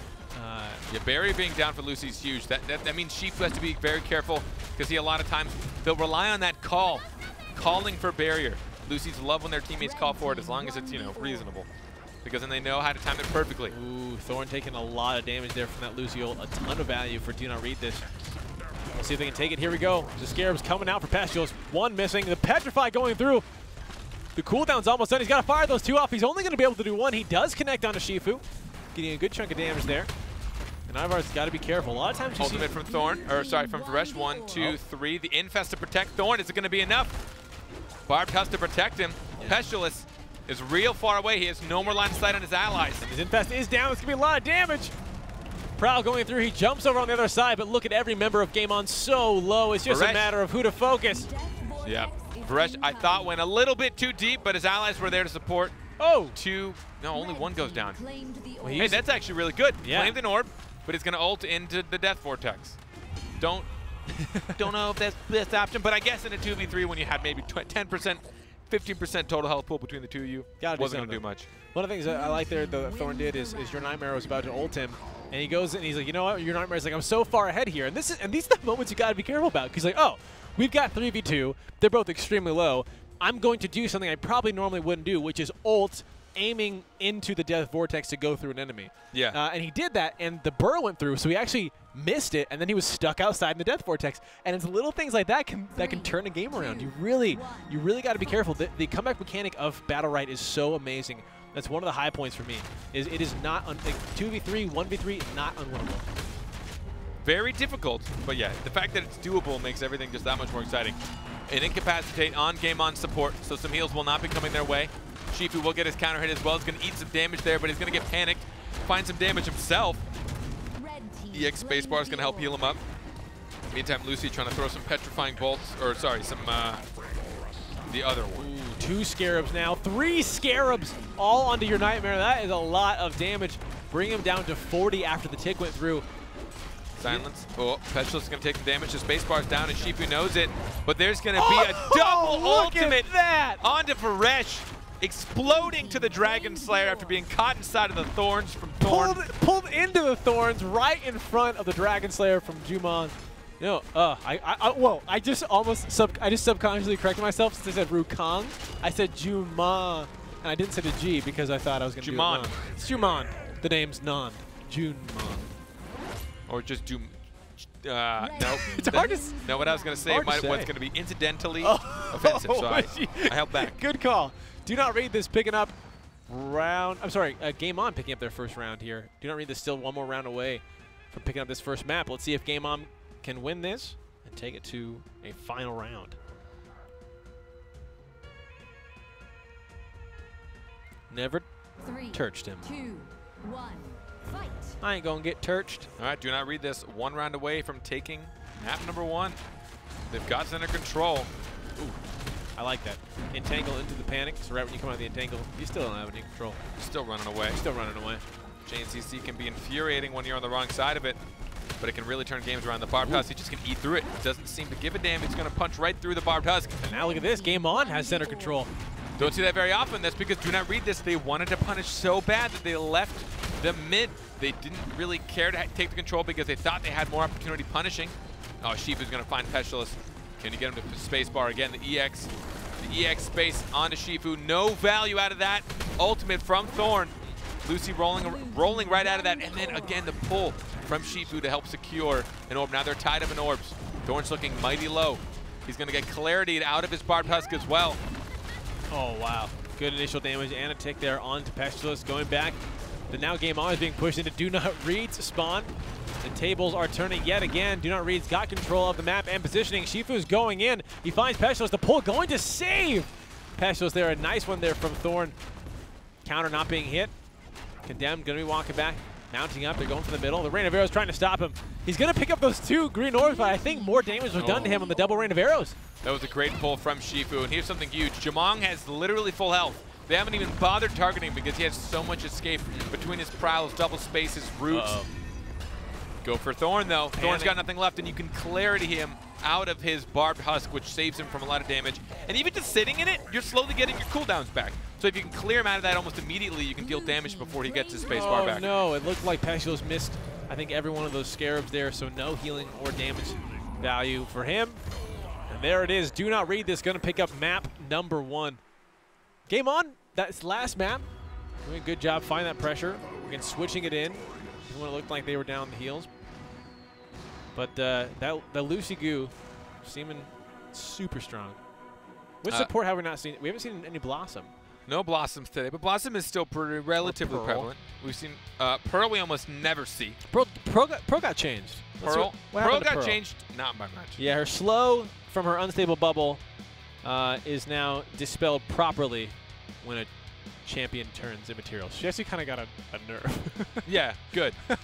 Well, she's infuriating in certain game types. She is a very strong individual champ. When you talk about team compositions, not a lot of her abilities actually synergize. Yeah. She has huge presence on the map. Massive presence between being able to put down 2 bubbles, jumping around, getting her silence. Targeting her is just not a great idea unless, you know, you've watched her use her counter and her spacebar, but then she can still put bubbles between you. But a lot of that's to protect herself. She then also, she's got a cleanse. I think her bubble cleanses. Her shield, I believe it cleanses. Found it? I don't play her much because she sickens me. She's incredibly strong as an individual. I've only played her for the quest, like get every champion to level 10 or whatever. That's the only reason. But she doesn't help her teammates line up a lot of stuff, which is where she struggles in 3's compositions, especially now with the way that the meta has gone. So it does cleanse. Thank you. Oh no, the chat. The name is like it's bright white. Blue. Yeah. Anyways, we have a replay of someone getting melted. Varesh. We like meltings. Varesh. This is Varesh getting completely shredded down. That's what happens when you don't have a lot. Oh, is it Varesh? I don't know if it's Varesh. I don't think it's Varesh. Well, it's Phyrexius. Or is it? Phyrexius. Oh, it is. Oh, yeah. Oh, it is. And then that's when it gets ulted. How do I call that a melting? He had like 60 health, but he did get killed. He did get popped. He got real quick. deleted. And we just want to stay there to show you the cape being pulled back. That's Phyrexius, a topic pure bubble cleanse thing. that we've talked about in previous BattleRekt that I'd like to bring up again. We have a large new population of people that watch the show. When we used to have Babyface here, Gex, who used to be one of my co-commentators, we discovered that anything that revolves around cooking is a really good way to say someone got pwned, if you will. Huh. So he used to say the word mulched. He's like, oh my God, get mulched. Blended. And that's great. Blended. Get chopped. Get minced. Right? All these things. Amazing. Get fried. That guy got preheated. Yeah. Get preheated and then broiled, And baby. then broiled, son. He got broiled. 4 to 6 hours. Heat it from the top and the bottom. You know it. Get toasted. Cooking terms. Chat, let us know what your cooking terms are for how we can supplement that for the word pwned. Get nuked. Microwave. That guy got battered. Battered. Battered, breaded, and deep fried. Oh, my God. If you said that like a triple ultimate, yeah. Get like, battered, then breaded. Hype. Food hype. So if you guys have any suggestions, I'd love to try and sneak some in for the rest of the broadcast. Boiled. I know we're going to have some exciting stuff. Minced. Boiled, minced. There's so many. There's a lot of good ones out there, you guys. Keep them Just coming. what are some good alternatives to getting wrecked, getting shredded? I like poached. Oh, get poached. Because it's like pwned. Yeah. That's amazing. Get poached. Get poached. Thank you, Molly. That's great. Get Keep 'em hot, coming. Get Keep 'em hot coming. walked. Get hot walked? Oh, like a walk. Get sous vide. Oh, I think it's sous vide. Oh, Is it sous vide? I don't know how to pronounce it. Get stuffed. Get pressure cooked. That guy just got stuffed. It is sous vide. Get pressure cooked. That mean get blended. Barbecued. Barbecue. Yeah, that's good. That's fun. It's simple, but it's good. Grilled. I mean, grilled's always a good one. Ducked. Get ducked. He said decked, but I read it ducked. Oh. Get basted. Get good. Get good. I like that Good food. All right, we're into the champion select of Do Not Read This in Game On. Again, if you are just tuning in and never watched it, this is a simple snake draft. You're looking at one team gets to pick one, the alternate team gets to pick two. Back and forth we go Then the until other a team gets to snake pick two. has been summoned. Until we fight the snake. And then collectively as a group we agree the snake has been killed. We can now kill each other. So we're going to see a Rook. Your Nightmare on Rook now, and condemned. Oh. Is going to pick up Esmo. The same team comp on the Game On. No surprise here. It's working well for them. What do you mean? They just lost. I mean, they could have lost worse. I don't true. know. They didn't lose as bad as they could have. Get wrapped. Get pasteurized. Baked. Get wrapped. Eviscerated. Get Is that a cooking term? Do you? Maybe. Hey, Mom! I'm going to eviscerate the chicken. You want anything else? Honey, how do you want your cereal eviscerated? Let's see. Soaked. Get soaked. Caramelized. Ooh, caramelized is good. How about get brined? Oh, maybe we can start calling like cleanses deglazings. Oh, get deglazed, He's got baby. deglazed. Oh, get deskinned. Oh, gross. This is good. Beer battered. Marinated. Drizzled. Guys, if you go to www.d.umn.edu/ Oh, blanched. little squiggly. Blanched is great. Get blanched. Blanched. You know what blanching is? Isn't that with like you like put a vegetable and you like hot and then cold real quick? Yeah. That's sick. I was thinking, was it? Somebody had a good one. Marinated is like when you put a debuff on somebody, you're getting ready to get the stomp, you know? Yo. It's like, oh, he's marinated. Oh, he's marinated. Yeah, let's see if he gets basted and rebaked, or whatever the terms are going to use. All right. Haven't seen Rook in a lot of competitive play. Let's see how this pans out for him. He'll do a pretty good job of finding the backline, getting some incapacitates. He finds Pestilence early on, which means he forces that space bar, and Jamong is nothing. Oh, no man. energy, no charge. He's just going to get shredded. Prowl's now down.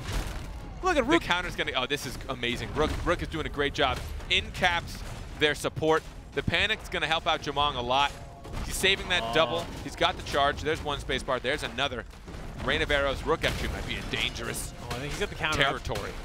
See if he's going to use it right in the center of the Stand in enemy. place. Look back and forth. Yeah, the panic, the double stun there, getting the armor break, and there we go, pushing the enemy away. Stuns in, gets the berserk, so we got the BattleRekt that if he lands a spacebar, he's going to get it. Who's going to take the damage? Jumong just got pickled. Oh my God. All the damage there, couldn't get away from the Esmo ult. And your Nightmare on Rook, so watching Rook players here in this tournament, both for EU and NA, has just shown me, like, if you're a Rook, It's not that they suffer from a Lin, as a lot of Rygon or Freya players do. Yes. They thrive off a Lin. Yeah. Like, they have, that's their kit. Their kit is going a Lin.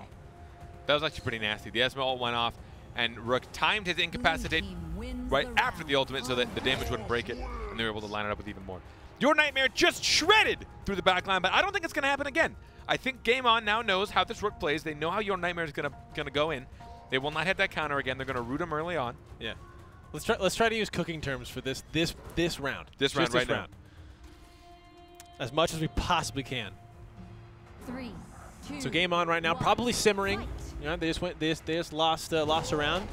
And a Rook. lot of damage early on. Rook looking to tenderize the back line. Yeah. There we go. Your Nightmare just skimming past. Ooh. Game On. Running in, tossing that boulder. Prowl is down. There's one space bar. Will we see another? No, he's keeping the charge spot on him, but they are going to hit the counter Red team has taken for the orb. Rook. Red team took the orb. Oh, there it is, the ultimate. It's baked into the play. And there it is. There's another ultimate follow through. The combination. Get minced, buddy. Just getting pureed right in the back line. No one to follow up here. And now it is a 2v3. Let's see. I was about to say, I looked at scoring. If you score meat, right, that's technically a term. Yes. But I feel like if I said that, I would have gone over my head. But I read it. I'd almost call that a flash fry. Probably. That was pretty much a flash frying. Double ultimate. First he got baked. He got baked slowly. The Lucy Goo just taking the health. And then there it is, Esma ultimate coming through for the final blow. Rook there, hands For the covered. flash fry. Hands covered in raspberries. You know, if right now, if I'm do not read this, I'm feeling good, I'm feeling plump, I'm ready to go. Round number 3, I'm going to the finals. I'm facing off against Impact. Let's see if Game On can peel back the defense of do not read this. Rook just goes straight in. Don't even bother trying to bait it. Although the double panic's going to be really dangerous for him. The entangle didn't come through. It hit the wall instead, so it's going to let Rook have a bit more presence early on. He finds Pestilence, wants that space bar, knows that he can put pressure on him, looking to spin it around. He knows he can't reach him, just out of reach. The entangle and the panic. It's going to leave a 2v3 in the back for do not read this. And they still snag an orb, but take a look at Esmo. Yeah, Condemned taking a lot of damage in back here from Jumong and Thorn. And Thorn wants blood, gets the knock up there on the burrow. He's looking for those M1s. The rain of arrows going to still do damage. You can't block that with the Q, Esmo. 8 HP, the barrier going through. Radius gonna be, or sorry, Radius, Randler gonna be healing him up. The panic, but also getting panic himself. And here we go, lining right up for the ultimate. One Scarab going in. They just can't stay alive for long. Do not read this. 2 members down. Game On. Starting to find a comeback here. They were looking lukewarm at first, but now they're starting to heat up. Esmo took an incredible amount of damage trying to keep that mid presence, and without his Rook nearby, I mean that is your punishment. Yeah. For going too far. Yep. You look, especially against someone like a Pestilence who's got a double panic, who has you have an entangle for Rook, right? Or sorry, for Thorn onto Rook. So, you know, we saw the entangle, which got easily lined up with a double panic, or at least a single panic. And that removed Rook from the play for so long that it left Randler and Condemned all alone in that back line, and that's where Condemned took all that max health damage. Then from there, they were never really able to regroup. All their rotations were a bit off. They never had time to fully reset as a team. So now we'll see if Rook, he's saving that counter. He's going to get panicked away. Will he find it? He's going to space bar, and he still hasn't countered. He's waiting for that perfect moment. There we go. There it is, and There it it does is. get procced, but the panic goes through, and this is what I love. When you panic a berserked Rook, he goes running. He's basically like NASCAR Thorn. Yeah, there it is. Game On took that orb, and that's actually going to be very good ultimate for Pestilence. He only finds 1 Scarab on a Rook, but it's going to be maybe enough to take some health off of him, but he's just going to keep eating. Counter didn't get it. He's stuck in the rain of arrows. Rook's in a dangerous place, especially inside of an ultimate, but looks like the barrier is going to protect him. Double panic keeps him at bay. There's the pull-in from Esmo, who's got an ultimate. He's looking for the use of cooldowns. He wants to find a space bar. Ooh, nice patch fry trying to secure the orb, They but still can't get it. no. He's stuck behind his body. Oh, they got it! Rook was able to sneak in there. Oh my gosh. And snag that orb. That's huge for him. Then he even infested up above the wall to make sure they could get it. And to not get that and waste a mobility cooldown is huge. Do not read this has a good opportunity here. 2 ultimates, an Esmo, and a Rook. Yep, see if we go through. Space going in. There's the stun, a lot of damage. Looking for the fear. Esmo going out. The panic into the goo.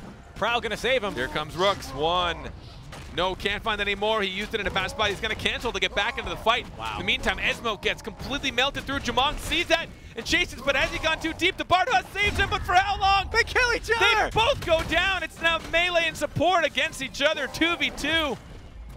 Panic now going over by the orb, which is going to allow your Nightmare to pick it up. But we do have a support and a melee versus the support and the melee, both teams. Right now, though, good Panic separating in. We'll see if Mini can find the angle to get those heals in. Thorn's got to be careful. Staying alive, looking for that Barb Husk maybe to sustain. Nope, he's just going to spacebar out of there. The mobility is gone. The stun goes through. Dang. Rambler going to finish it off there with an M1. Catching Thorn with no cooldowns. Now, here comes the overtime. We've got the Death Vortex coming in. I have seen times like this where Peshlos can thrive, but it's not going to be enough. Not today. Game On goes down. Do not read this. Moving on to the finals to face off against Impact. Congratulations. Game On. Thank you for making it this far. Amazing plays. Hope to see you guys in the following weeks of the tournament. But happy Wednesday. Enjoy the rest of what this day has to offer. And remember, Not much for them over here. This- It's pretty late. well, hey, well, I mean, if they're gamers, it's a lot. That's true. If you're gamers, it's about noon. It's about noon for you. Do I smell popcorn? If you're a gamer, good morning. I don't. If you're a gamer, good morning. That was weird. You trailed off there pretty hard. Because you told me to smell something, and I love smells. Do you really? I love smells. I don't know why it is. Ever What since is I your was favorite sense? Is it your sense of smell? so the question is, when you say favorite, is it the one that I would like? If you say just choose one, would you keep? Because it's not. I would keep sight. Everybody would. I'm saying like the one that you value the most, the one that you like. Okay, and it sounds like a weird sentence, but do you like enjoy like massages and being Like, touched? sure. Do you enjoy great smells? Yeah, yeah. Do you enjoy like great music, or maybe just like being in an amazing environment that you can look at? What's your favorite sense? For me, so yeah, that's a good question. Let us know in chat what your guys' is. Mine would be smells. Yours would be smells. I love scent. I just love going. It triggers a lot of like memories, right? So they say one of the biggest triggers for memories is a sense of smell. You will smell things that will like stimulate your brain to like oh, remember when I smelled this here, and all these images come back. Do bad smells trigger things? Yes, absolutely. Like if I ripped one, would that trigger a memory Yeah, probably. of like when your siblings used to torment you or something? Yeah. Oh my gosh, my parents used to have my siblings hold me down and then just they fart in my face. Hi, Mom and Dad. I had a weird family. Let's take a look at when Varesh got Merry flash Christmas, Toma. fried. Flash ride, baby. I'm sorry, not Varesh. There was no Varesh. This is when Thorn? Yeah, Thorn gets flash fried. Look at this. Knocking back into the goo. A nice double stun there, but it's not going to be enough. They actually get knocked out of the way for the M2 from Jumong. Cheers. I like these. You know, we actually have mixed responses. Some mixed responses.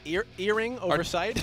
I like earring. Taste and smell are not the same sense. While I know taste relies on it, I'm not referring to the like actual biological sense of smell. I just mean what of these things Do you enjoy? do you just enjoy the most? Just like on a day-to-day basis. Yeah. Do you like? Are you more of a physical touch person? Are you more of a you like Sit and sight? listen. Like you look art like colors and sunsets, right? I think mine is sight.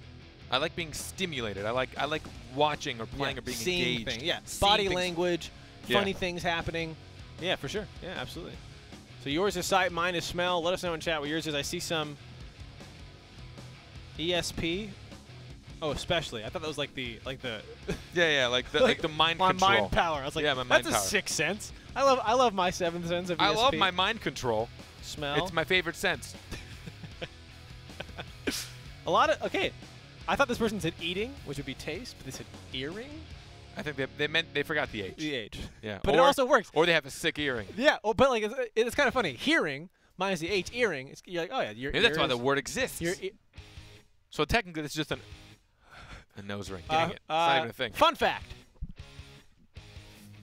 Did you know You're a that little bit off. the word hearing originated from the Greek word ere, or ear? That, that could be true. I love when people are just a little bit out of frame. Like here, take my single shot. All right. That's not a little bit out of frame. Here's- You're at the bottom corner. Or if I'm just like this. All right, guys. Here's how the day's gonna work. We're gonna have an Why is there amazing so day much for you. space? Yeah, like what's happening over here? And I can like look and address this empty space to my left. It's pretty good. And then you can also show up in it. Your nose was Oh just wait, there. I thought you were gonna go to. Oh, now it just looks like we're trying to kiss. Never mind. Ugh. Just grody. Cooties. Cooties. All right, that was our final semifinals. We have our two finalists. Can you call it that? The final The semifinals? final semifinals kind of is confusing because Yeah. we're about to go into our finals. Yeah. So that was our semifinals finished. Is that better? Our finishing semifinal match. Our wrapped up concluded. Our wrapped up concluded. And let me look up hold on. Let me look up if the statement I just said was true or false. Is that what you were gonna do? Our eventual doesn't match. Our ultimate semifinals are done. No. What else we got? Our last minute. Sounds like we rushed through this. So our last minute semifinals, guys, we got to get to the finals. We're out of time. We didn't pay our electricity bill. Yeah. We're gonna lose everything. Don't go anywhere. We'll be right back after this break, hopefully. Ah!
No threes. Go fish. I forgot to play the game for a second. You supposed to ask me now. I already said go fish. Yeah, because I would have just asked you something. Oh, yeah. I also forgot to play the game. Do you have any tens? What? Nice! What? No way. Heck yeah. Welcome back to BattleRekt. We are working our way into the finals, and by working our way there, we're there. We did it. We did the work. We're getting paid. What is that? Nothing. It's a useless card. No. If only you'd ask, do you have an elite? Do you have an elite playing card? Yeah. All right, guys. We've had a very long day, and it's wrapping up. It's coming to its conclusion. It's nearly done. It's nearly fully baked. Impact and Do Not Read This in the finals. They're in the money match, ladies and gentlemen. First place goes home with $350. Second place with $150. Woo! Which I sounded more intense, but it's actually more less excited. money. That's a great way to One do it. team only gets $350, but another team gets $200 less than that. But still, second place, no matter what, goes home with at least $50 a pop. Yeah. Split between the 3 players, you're gonna have $50 And evenly. and that pays for BattleRekt and more. Especially because it's free. Yeah, $50 Technically. on top of that. We have someone asked, is this The best stream of all time. Yes. Answer is yes. Yes. Is this pre-recorded? Yes. Yes. Very pre-recorded. What's that guy's name? Daddy Long 1 2 3 4. All right, that's not a good name. Let's not say that anymore. We should have edited Daddy that out. Longlegs. This is post-recorded. We should have been able to edit that out. Daddy Longlegs, like the spiders. Yeah. 1 Daddy Longleg, 2 Daddy Longlegs, 3 Daddy Longlegs, 4. If there's 4 Daddy Longlegs in my house and I can see them all, I am not sleeping there that night. Daddy Longlegs? Oh my gosh. They're so useless. I understand carpet. It's fear. Carpet. It's fear. It's irrational fear. It is an irrational We're going to help fear. you through this. Meantime, let's check out what kind of team comps we get to see in the juicy finals. Team Impact against Do Not Read This. Probably a bunch of Destinies. I'd imagine 2, maybe 3, maybe even 4 Destinies. Godup's going to start with Lucy, and Randler's going to start with Lucy. Look at that. The not-so-counter pick supports. Your Nightmare on Varesh again. We saw how aggressive he can be. Yeah.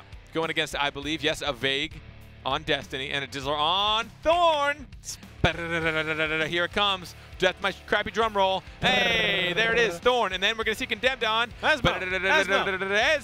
Look at us. We're geniuses. Yeah, we're so good. We are absolute geniuses. So we'll see how these 2 team comps pair up against each other. We'll see. And I had a thought. We went to break. A lot of modern pop music likes to talk about what it's like to be an awesome rich person. Sure. But I want to see them talk about the rich things that aren't as cool, you know? Not as flashy? Not as flashy. You know, like a song is like, oh yeah, you know, I never have to wipe again. Got a bidet. Like you don't ever hear people talk about that. Bidets. Yeah, I got bidets for days. Yeah. 1 in all, 13 in my bathroom. You know? Yeah. I don't gotta cook anymore. I got a dude to do that for me now. And so I naturally learn not how to cook. Learn not how to cook. I've lost my cooking abilities. Yep. I also don't read anymore. Yeah, I got people who read for me. I'm losing fundamental skills as a human being. This is a song I want to hear. This is what happens when you get rich. These are the things I want to hear about. Wow. All right, here we go. We are in the finals of week number 5, the finals, if you will. Europe, I hope you will. Hope you let me. I went there. As you can see, the things that God, please. As you can see, the things that have changed: 5 rounds to win a map, not just 3, but you still have 2 maps to win. So again, Impact, reigning champions. They won last week. They've won 3 weeks so far out of the 5. Do not read this. I think this is their first time in the semifinals. Last week they got knocked out, and Seems Gucci faced off against Impact. So they're trying to claim their spot now, taking down the previous reigning champions. We'll see how a not-so Battleship Varesh pairs off against his team composition.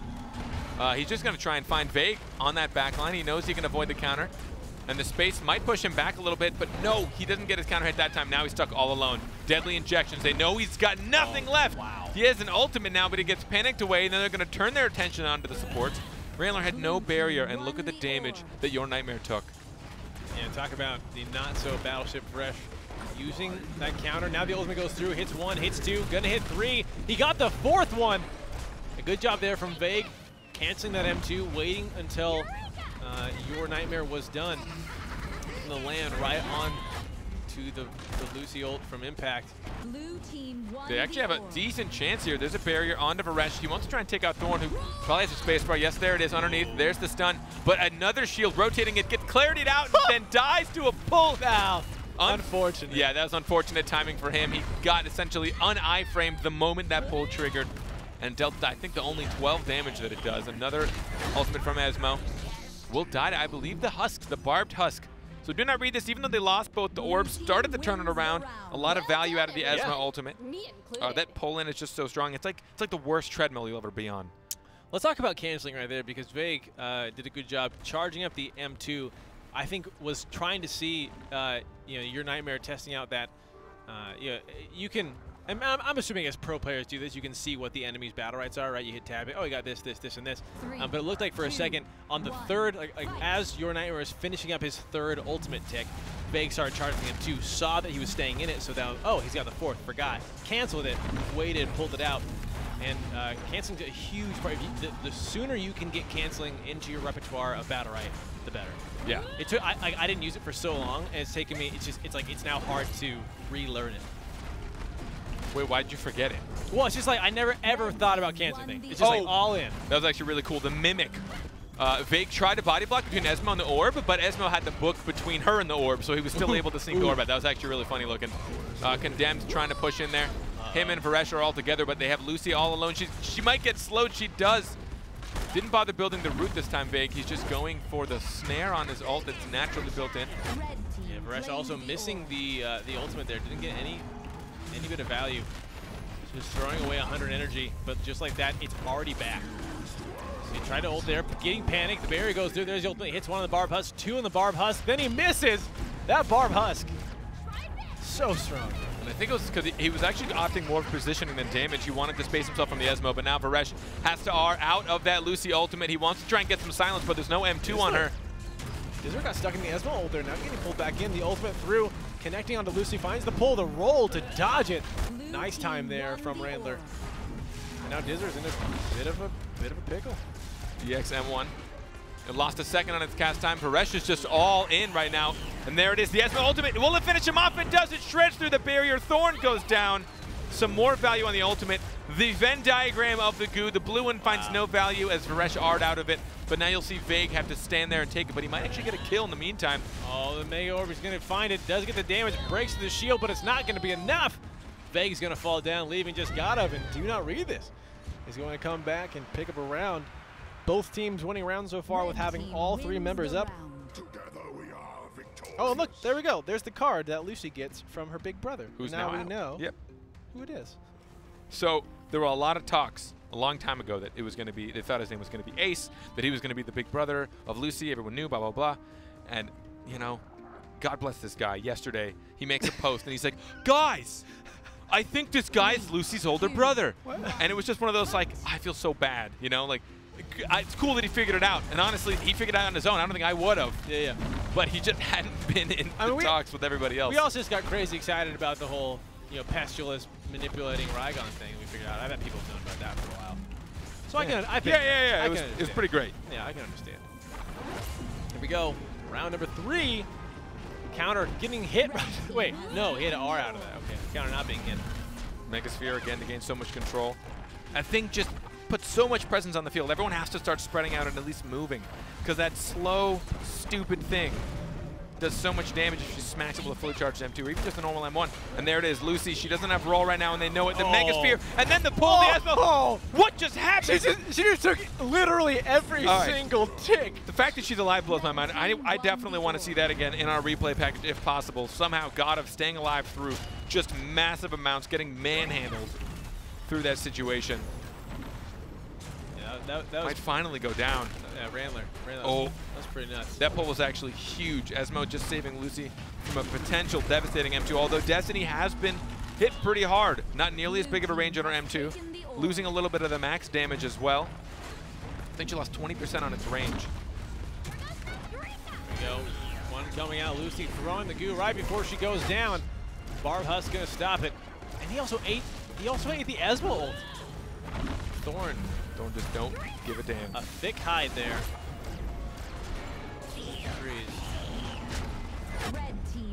It helps snag him the orb. Esmo ultimate's really good in 2v3 situations because it puts a lot of presence and it can snag you the orb. EXM2, we don't see that a lot from Thorn. Can extra damage the X spacebar as well to bring Faye closer. Impact. The back and forth. Has this begun? Has the teeter-totter continue? No. Mind control. Mind control. Question. No, it's a good question. Mind control? That's just the question. What if you just started doing that, just asking, just walking up, I'm going to go to, we're going to go to lunch, talking to the guy and just being like, just say a random statement. Like With a question mark at the end. tax payments? So that's not a statement, that's a question. Oh. Say a random question. A word that is phrased in a question. I'm going to the park? Yes. I would like to say Oh, there's going to be a pull. There's some value on that. And then dodge the panic. This is really bad for Lucy. No barrier, no panic. The Bob tosses this down. He dodges the root. Using that to dodge CC is like some next level plays. It's super cool to watch Thorns do that. Using his own Barb House just to dodge a root or just to dodge a panic or an incapacitate. Yeah. Even if it's not for damage, it essentially is like a self-clarity. Randler getting that roll out of there just in time. His barrier was down. Dizzler went for the ultimate, but went the wrong way, and Randler just rolled out of it. As Mel has an ult, he's going to see what kind of abilities that he can bait into some people. Dizzler's trying to hold that spacebar, knowing what they're trying to do. There's one. Dizzler spacebar's down. There's the Esma. There's 1, 2. Almost pushed her back in, but then they hit her counter. The unspoken rule. It's tough because you want to stack more damage into an impact. Thorn alone up there snags an orb for his team. Oh, look at that. Good. The silence into the panic, into a Destiny ultimate, running right up to the wall. Did you see that like blue portal thing that was hanging out there while he died? Ah, weird. Maybe that's like an Easter egg. That is a burst of 60 damage from Destiny. It's 40 on the first hit, and then half damage for every consecutive hit on a single player. Oh, there's some anti-synergy there, but it's okay. But they know, they're fine. Remember, this is the finals, so you need a win score 5. It is effectively a best of 9 as opposed to a best of 5. Oh, almost found Thorn. There we go. Impact finding 3. Just 2 more, and they'll pick up map number 1. Wins the round. 3, let's see, 6, 12. That is not a small amount of money. If they win this one, 350, 700 times 2, $1,400. It's a lot of, I guess split up by 3. Like 3, 5, 2, a 1. little less than 500 bucks, 450, 475 per person. What? I didn't actually have been paying attention to anything you were figuring I out. was gonna just see how long you talking. You were looking over at chat. I was just gonna throw out some numbers. The barbed house gone Thorn right now. Like, Dizzler is actually insane on Thorn. He's a strong champion, but Dizzler makes him like a friggin' god. Lucy's done. I mean, I think Lucy might be done for. She has no more barrier. There's the panic. This Thorn's just going to stand on top of her. He doesn't care. There's the roll. He's going to try and pop her up. Ready. Here's the ultimate. Yeah. Here it comes. You're dead, Lucy. There's the entangle. You're just dead. There's nothing she can do. She just stood there the whole time while Thorn shreds her. And the best part is this whole time, if you're putting that much pressure single-handedly onto a support, they have to support themselves. They cannot now support their allies. As you can see, Randler was doing a good job using one tick of the heal for himself, 1 tick for someone else. But you're splitting that up, and you're able to just focus down the third person that cannot take that support love. Impact 1 more round away now. They're picking up map 1. Yep. I like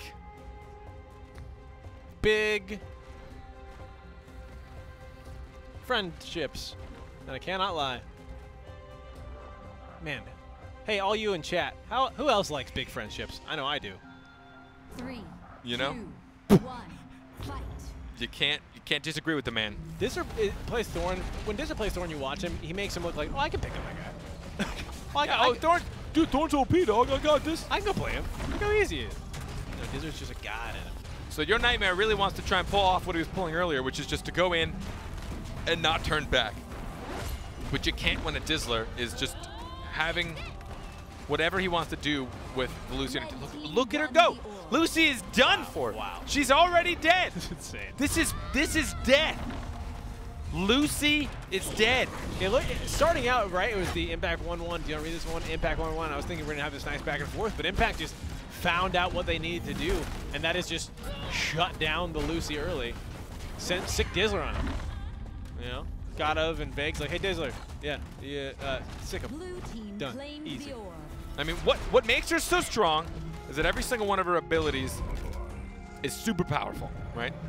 Super powerful. First of all, congratulations to Impact dominating through map number 1. They have to win another one. Remember, best of 3 maps to determine who's going to be victorious today and Europeans BattleRekt.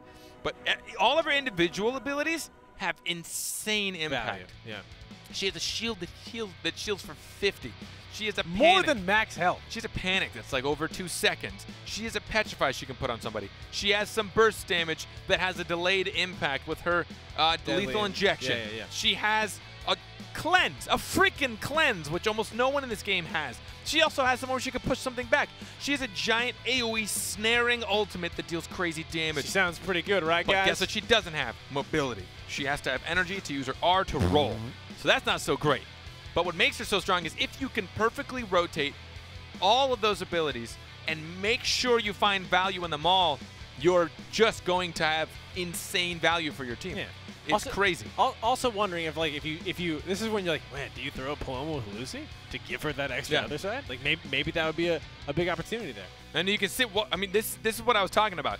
Lucy surviving through these ultimates between her own barrier and potentially a shield from Varesh. No, there's the barrier on Varesh. So let's see how she survives this. So Randler takes it, right? There's one. Healing Here's the himself. Megasphere. Bam. Pulls back Healing, in. healing. And then there's the shield from Varesh, and I believe maybe from Esmo too. That looked pretty fat unless he must have gotten the BattleRekt to make it larger. Yeah, so he's just sat there. Randler just sat there. It looked like using the heals over and over.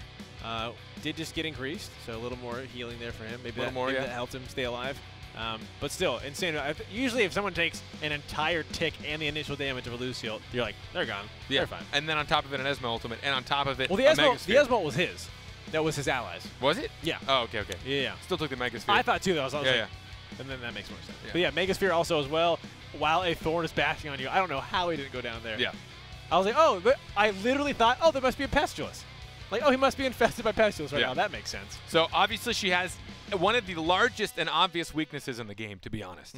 I mean, Varesh has a similar situation, but he builds up energy a little bit faster. He does more damage. He's a little more of a threat, and he does have a counter. So you have to be a little more careful about that. Yeah. Because even when Lucy barrier, she's saving herself from damage. So again, if you're a little lower on the ranks or you haven't played a lot, do not, unless you know you can secure a kill, just don't put cooldowns into it. Don't put any abilities into her barrier. Just M1 it. Build up energy on it. Yeah. It's just free energy for you. And that's the thing you have to think about is as you're Lucy, right? Like we talked about, other than like not other side will take you out of the fight and it stops the enemy from building energy. Yeah. Barrier does not do that. It's just like cool. And enemies get free energy, I guess. Well, I mean it's not free, but you continue to build energy. So when the barrier goes down, now I've got an ultimate. Now I've got EX abilities. So yeah, just keep like Carpet said, just keep throwing in M1s. And then once it's down, then you start dumping Then do all your cooldowns. abilities, because some abilities have built-in iframes, which you can use to dodge or panic. Some of them like help you move around. Whatever it might be, you don't want to waste those while she has protection of the barrier, because a good Lucy will never stack a barrier with a panic. They'll let the barrier go down, do whatever she can while she's still totally protected. Then once the barrier's down, then she'll panic. Then once you come in, then she'll clarity you. Then once you come in, then she has barrier again. That's the rotation, right? One thing I really liked watching about the last matchup, they have the Rook Lucy and Lucy. They have The Rook Lucy. Lucy, they had the Rook Lucy, and what would happen is Rook would take a lot of damage. Lucy would barrier, and then he would heal, right? He would eat, and so he gets to basically get this full 40 health back because the barrier is stopping any damage from continuing to negate that. I thought that was a really cool little combo to keep Rook extremely healthy in a fight. So I mean, Eat is just one of the best, so good. especially for someone like him. As a Paco man, I wish I had an Eat. Oh yeah, I wish he could throw his Eat to people so like much. allies. Yeah. Right. And what makes it so strong, I mean, obviously, yes, heals are stronger than shields. Shields need to be timed well. To find value in a shield, people need to hit them or not hit you because you have a shield and dodge you. Or not being used right as you use in escapes. Because a lot of times you'll use ability to get out. You're like, cool, I'm good. Someone will see you're going down. They'll use a barrier. You're like, ah, crap. Now you're probably screwed. I'm getting no value out of this barrier. It might be some common sense stuff, but again, we're here to learn with you guys. If you are new to the game, we want to make sure that you're learning as much as the people that know the game really, really well. We want to learn from you guys as well as ourselves. Lucy, Destiny, and Dizzler on Thorn. We're going to see Varesh and Shifu this time for Condemned. Ah, okay. Shifu against Lucy. Not so fun for the Lucy. So we're looking for Thorn and Shifu to be sticky. Sticky onto the Lucys. I'm just reading chat. Perpy asked, why is there no one playing Xander? And Zoopy answered, banned. I was like, oh yeah, are you guys, do you know each other? Perpy and Zoopy? Thank you, Zoopy, for answering. Yes, he is banned just for this week. He just came out last night, in the middle of the night, and so we wanted to make sure that he wasn't busted or he had like initial bugs that need to be figured out. We wanted to care for the competitive integrity of the tournament because yesterday, as they were playing to qualify for today's broadcast, they didn't have him available. Yes. So we didn't want to just all of a sudden, hey, throw this guy in a huge wrench in the plans. So he will be, unless there is something crazy busted about him, he will be in the following weeks. Yep. And I see somebody asking a little bit about the game. I see you're brand new. You ended up getting here from Twitch Spotlight. First of all, welcome. Thank you for being here. But yes, I think people have been answering your questions. There's no leveling in this game. There's no scaling. The only kind of scaling you can do is you see on the top left right now all those little circles with images. Those are BattleRekts that you can choose right before the match starts. You can choose 5, and they're essentially augmentations on abilities that you already have. So if you are a support and you want to be a little more aggressive, you'll build offensive augmentations or offensive BattleRekts, if you will. If you want to be more supportive and you're a champion that deals damage, but you want to be able to help your teammates some more, you'll build the defensive BattleRekt. If you see your opponents are like they have 2 melees, and you know that you need a lot of escape because you're range, you'll build mobility BattleRekts. And so there are no items, there's no leveling, no EXP. It is just picking these, and once you pick them, you're locked in. So you have a minute in the beginning of the game to do this, and then that is it until you win the match. So now we're going to see, there it is, Dizzler on Lucy again, but he's going to get panicked this time, couldn't dodge it. While we see Shifu trying to do the same now, wanted to look for Godav. The incapacitate, they have no support right now, nothing for Vague, he has no counter. Godav pinned in a corner right now, the Petrified to save him from time. He's going to mount up, no, a little bit too late. A little bit too late on the mount up. Condemn's going to smack a counter. He wasn't able to track that one. Blue team snagged that orb right in front of Red's face. They almost had it. Shifu again trying to find ways to penetrate the backline. Keep everyone separated. Here comes the ultimates, the Megasphere. The ultimate onto Lucy. Randler stuck in the goo. Has to roll out. Try to save it for the last second. Looking up on top, Godav taking a lot of damage there from Shifu. Nice M2, but Condemned goes right back in. 1, 2, and followed by the goo. He has to burrow out of it. That's a lot of value. Getting out of 2 ultimates for that one. He's got one himself. He has to use it to dodge the damage. Wow. He's going to stand in it, protect himself from ranged. Now he's going to go find it. Reset. Let your support see you, man. He can't heal you if you don't have line of sight. Oh, Shifu might die in his ultimate. Shifu had an ultimate there because he used the counter and did not get hit. It looked like material might have been down, so Condemned needing to do that one thing he had left, which is ultimate, giving him a little bit of that shield, keeping the enemy away. He took a good chunk for that. 25% on Do Not Read This overall, 39 on impact. So right now they are leading the HP win. Another ultimate going through. The knock back in. Look at that. The pushback from the potion from Randler. I'm sorry, from Godav. Randler would not have knocked his teammate back in. I was going to say, if Red could have snagged the orb, I think there's a chance. Shifu's incredibly good at mounting comebacks. Yep. He's a threat in general because of his incapacitate, because of his M2 when it's fully charged. But then all of a sudden he ults and you just get melted down. I think it's 112 damage when he's finished Beyblading. To everyone. No reduction there, baby. No reducciones. 4 orbs, as you guys can see in the top left corner, going over to Impact for that round. You can see the scores. Also, if you are new, every single round, though, the scores do reset. Obviously, you can see the orbs go to 0. And they start over fresh. So you can look at it as every single round is its own individual battle with its own individual stats. Nothing carries over from round to round. It's just skill and learning, and natural human things. Skill. Barbtusk onto a cornered Godav, but I don't think he can get out of this one alive. He's got no more energy, no roll, no barrier. There it is. That's the punishment. That's what you're looking for, and that is the weakness of Lucy. Jeez. A single misplayed ability means you're actually just going to die, which is so punishing, which is why she's such a difficult champion.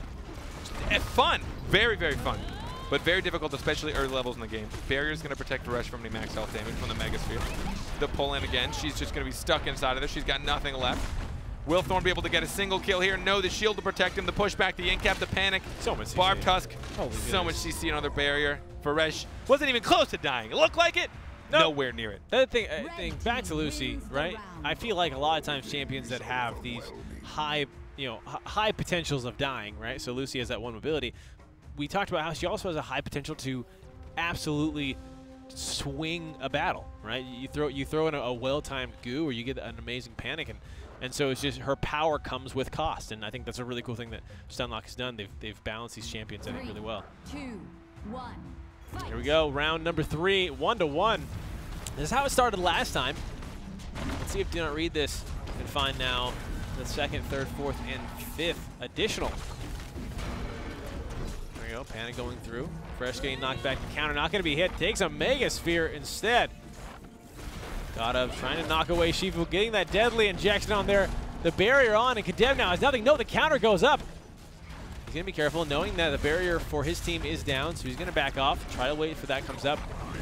One, the rest of the time. 2, 3. Decides to go for 4. orb. I like that. And he made contact on all 4, so crazy value on his ultimate. But now Varesh pinned against the wall. Vague staring at him. As Vague does. There we go. Lucy Goo goes in, and poor Randler getting silenced, getting knocked up. This might be it. Does he have the roll? The entangle goes through into the pull. There it is. Jumping out of there, but now we talked about this. Take a look while Randler is trying to support himself. See Shifu taking some damage. Dizzer on the side of Impact, though, has got to be careful. He's got an ultimate. He's ready. The pull missing. He's going to save his time. The countdown for Condemned, and now everyone's just kind of waiting. They're waiting for those cooldowns. They're trying to build up energy. But Impact got to be careful, because the more they don't use theirs, they give the opportunity. But look at that. I guess you could call it a Lucy ult. I'm sorry, a Destiny ult flick. Moving up there, catching Randler off of. Oh, didn't get. Oh no, he just put himself in a danger. Yeah. That is also the risk of casting Varesh's ultimate. If he does not make contact on any of his dashes, his ultimate ends right then and there. So the fact that Thorn dropped underground forced Varesh to miss the first ultimate. He thought he'd be safe to potentially iframe back to where he started, but in reality, that is not at all what happened. He essentially just iframed into his own death. Now, looking at the BattleRekt that your Nightmare picked up, he picked the one that allows you to get energy faster and then hold an additional 25%. Is that something that's pretty common with the Battleship team comp? Excuse me? The getting the BattleRekt for Varesh that allows you to get energy faster and hold that additional? You know, because I feel like it really depends on how he's going to play, but you know, wanting to use his EXM1 as much as possible, potentially his shatters to control orb, making sure he built up for his R, and also getting a lot of ultimates off. I think it's great, especially because he just kind of stand there and land M1s anyways. Yeah. It's so hard to stop him from hitting you at all. Condemned actually opts to just ditch the fight, go for orb. Your Nightmare didn't get that R off in time. He's gone. Oh, counter. Better roll, get out of there, Thorn. Every time I say he's gone, they manage to stay alive. That's why I love this game. So unpredictable. There we go. Oh, no, oh, man, I was just about to say it as well. He's walking away with, I think it was 1 HP, but they get the orb. He gets 12 now and being healed back up. This is why we've talked about it is so important. You see someone at 1, doesn't mean they're dead. Look, Shifu also condemned, using the jump back and forth. He's going to get healed. He got double shielded. Varesh's shield and Lucy's shield are down. They're just waiting for cooldowns. Do not read this. Keeping their team alive. Shifu's got to be careful. He just wasted his immaterial and his counter. So now he can't go in. Varesh wanted the ultimate, but they silenced him out. Panic, can they get a kill? No, she cleared the panic off, but Shifu goes down. Full M2 in the face. The Venn ultimate diagram as well. Yep, Impact. Finding round number 3 here. But do not read this. We can just see the power of well-timed barriers, shields. And then you allow them to run back. I cannot tell you how many times you're playing, someone's super low health, you get them to 1, and you're just like, it's just so natural to think, oh, they're out of it, right? Okay, that's it. Like, whatever, like, they're gone. We'll come back and find them later. And then they come back with, 41 health, and they've got all their cooldowns up. Someone pops a barrier on them. Now they've got 90 health. They're just as into this as you are. So you'll see teams really weighing, should I commit to killing, right? If someone gets low on 1 health, you all have to be careful, though, because you can get too aggressive. Impact 2 rounds away from taking another BattleRekt championship and adding it to their trophy display. Yeah, they got it. We also send them trophies of money. It's a trophy of money. It's in the form of a piece of paper that has how much money how much money they won. Ooh, look at this. Your Nightmare's got to be careful. The Thorn ultimate already going through, getting silenced and just disappearing. The power of we talked about well-timed barriers. Well-timed silences also do the opposite. They help you kill, not help you stay alive. Dizzler, again, just punishing Randler as much as he can. Randler ulted himself, and Dizzler just find himself outside of it, trying to get the pull, trying to pull him out of it so they can put some pain on him. Guys, first of all, chat, you guys are the best. Thank you for answering questions to people who have questions. That's what we're here for. We want to encourage, we want to teach, we want to learn. All of us, from the volunteers here in studio to to with the pro players Blue playing team wins on the stream that you see before you. We're all learning in this game called life. I mean BattleRekt. 1 round away, Impact. It's a tough world right now for Do Not Read Yeah, This. I'm not sure what needs to change. I mean, Randler needs help, but that is tough. I mean, Dizzler is going to just stick onto Randler. That is like all he can just tunnel vision. All he has to do is dodge the one person's abilities. Shifu wants to do the same. That's how they got their only win, their only round this one, just by just pinning Godev in the corner and trying to just kill him as quickly as possible. Ooh, knock up there. But this time, Thorn's actually not going to find Lucy on the back line. They're turning their attention to Shifu right now. Marpa's going through, and Condemned might find Vig. Spacebar is up, though. Makes the way out. Man, I'm thinking if I'm Vig, right, and I'm throwing that M2 up as your Shifu, you think, do I counter it? Is she baiting me? It was not a bait. 1, 2. Oh, wow. There's some value. Oh, All wow. 4. All the way up. This is looking good for Do Not Read This. Dizzler forced to run away, going to the center. Watch how slow Thorn takes these down. He couldn't get the. He wanted the entangle. There's an ultimate. It's a good orb. Shifu can just get right through. He got double shielded though. He's got almost nothing to counter. He might be dead here. He's gone too far in. He's going to be fully punished. He's going to die to the Thorn spacebar. That is not great. I think he got clarity out of his immaterial and those shields as well.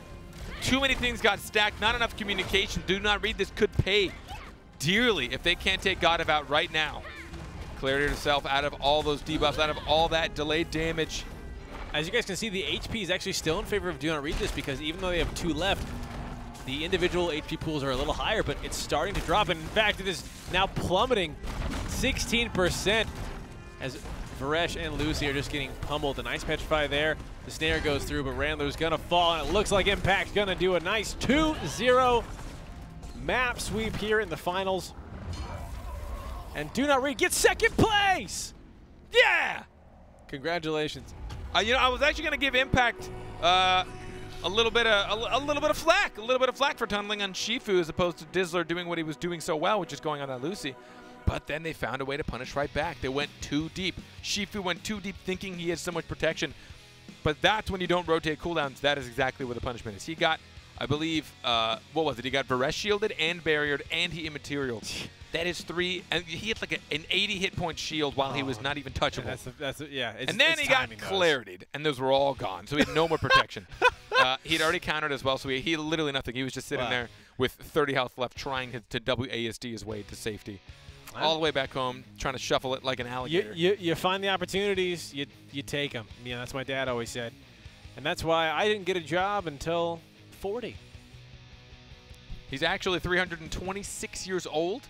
He is a vampire. He got, sadly, turned into a vampire at the age of 13, so that's why he looks like this. Yeah, it's pretty unfortunate. It was a cruise ship.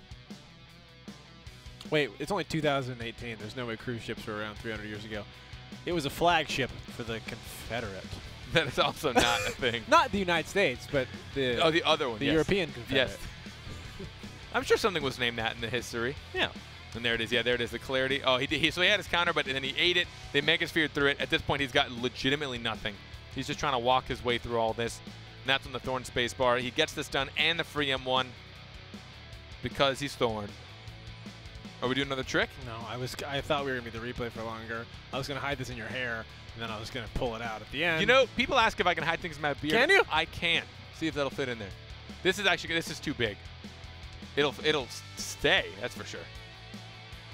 No, it might be hard because it's slicing through. Like, I can hide pens, full, like, writing utensils in here. Dang it. Recapping this match.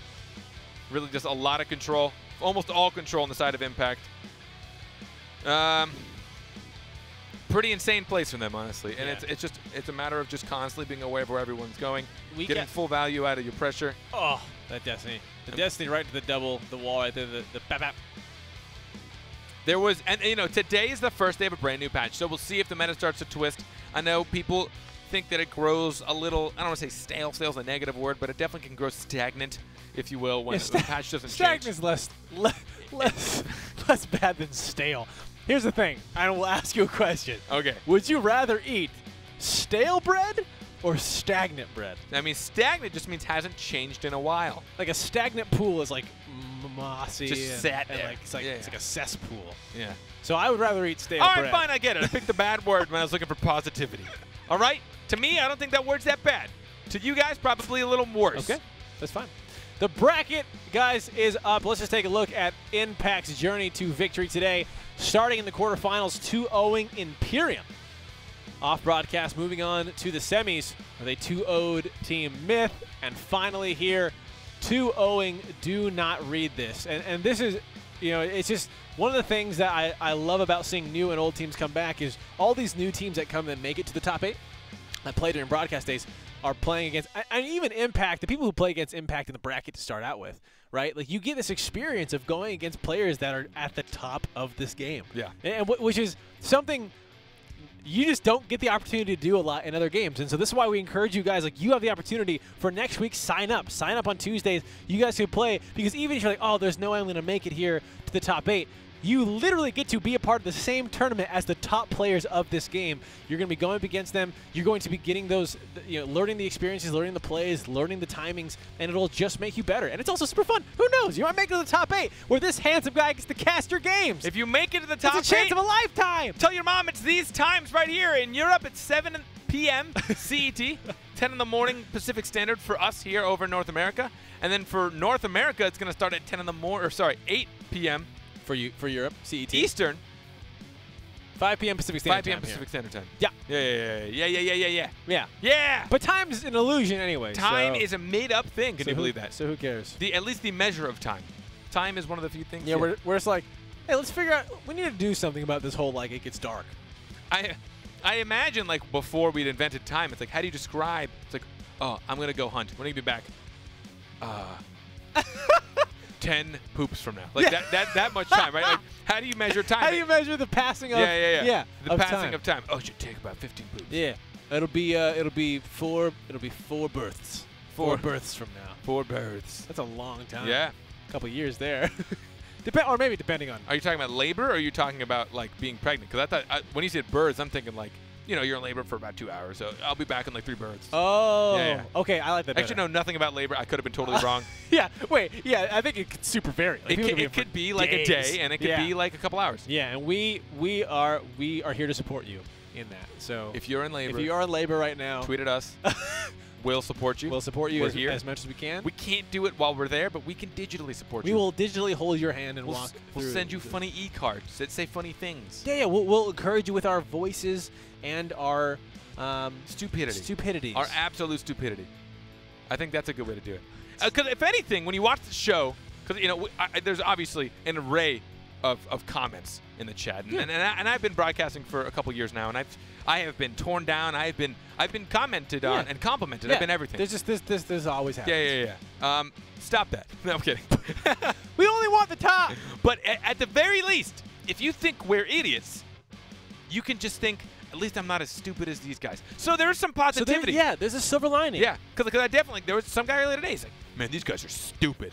It's like, these commentators are dumb. Well, it's like, and now take that. It's like, you aren't. That's awesome. And you're not as and dumb you're as not us. as dumb as us. Dumb as us. You're not, see?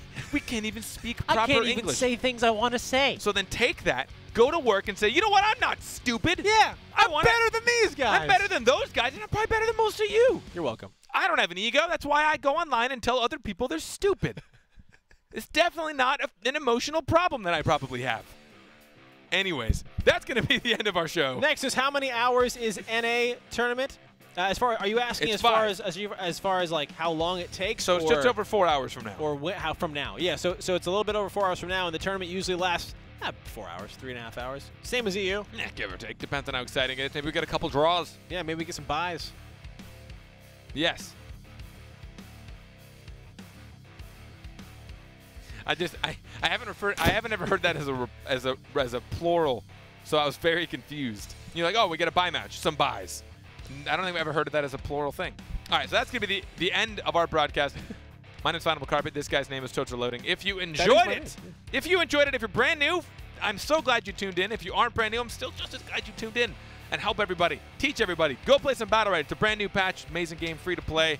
We'll be back in just a couple hours. So if you enjoyed it, come back. We're not moving. We're just gonna sit right here and play some games. That was sick.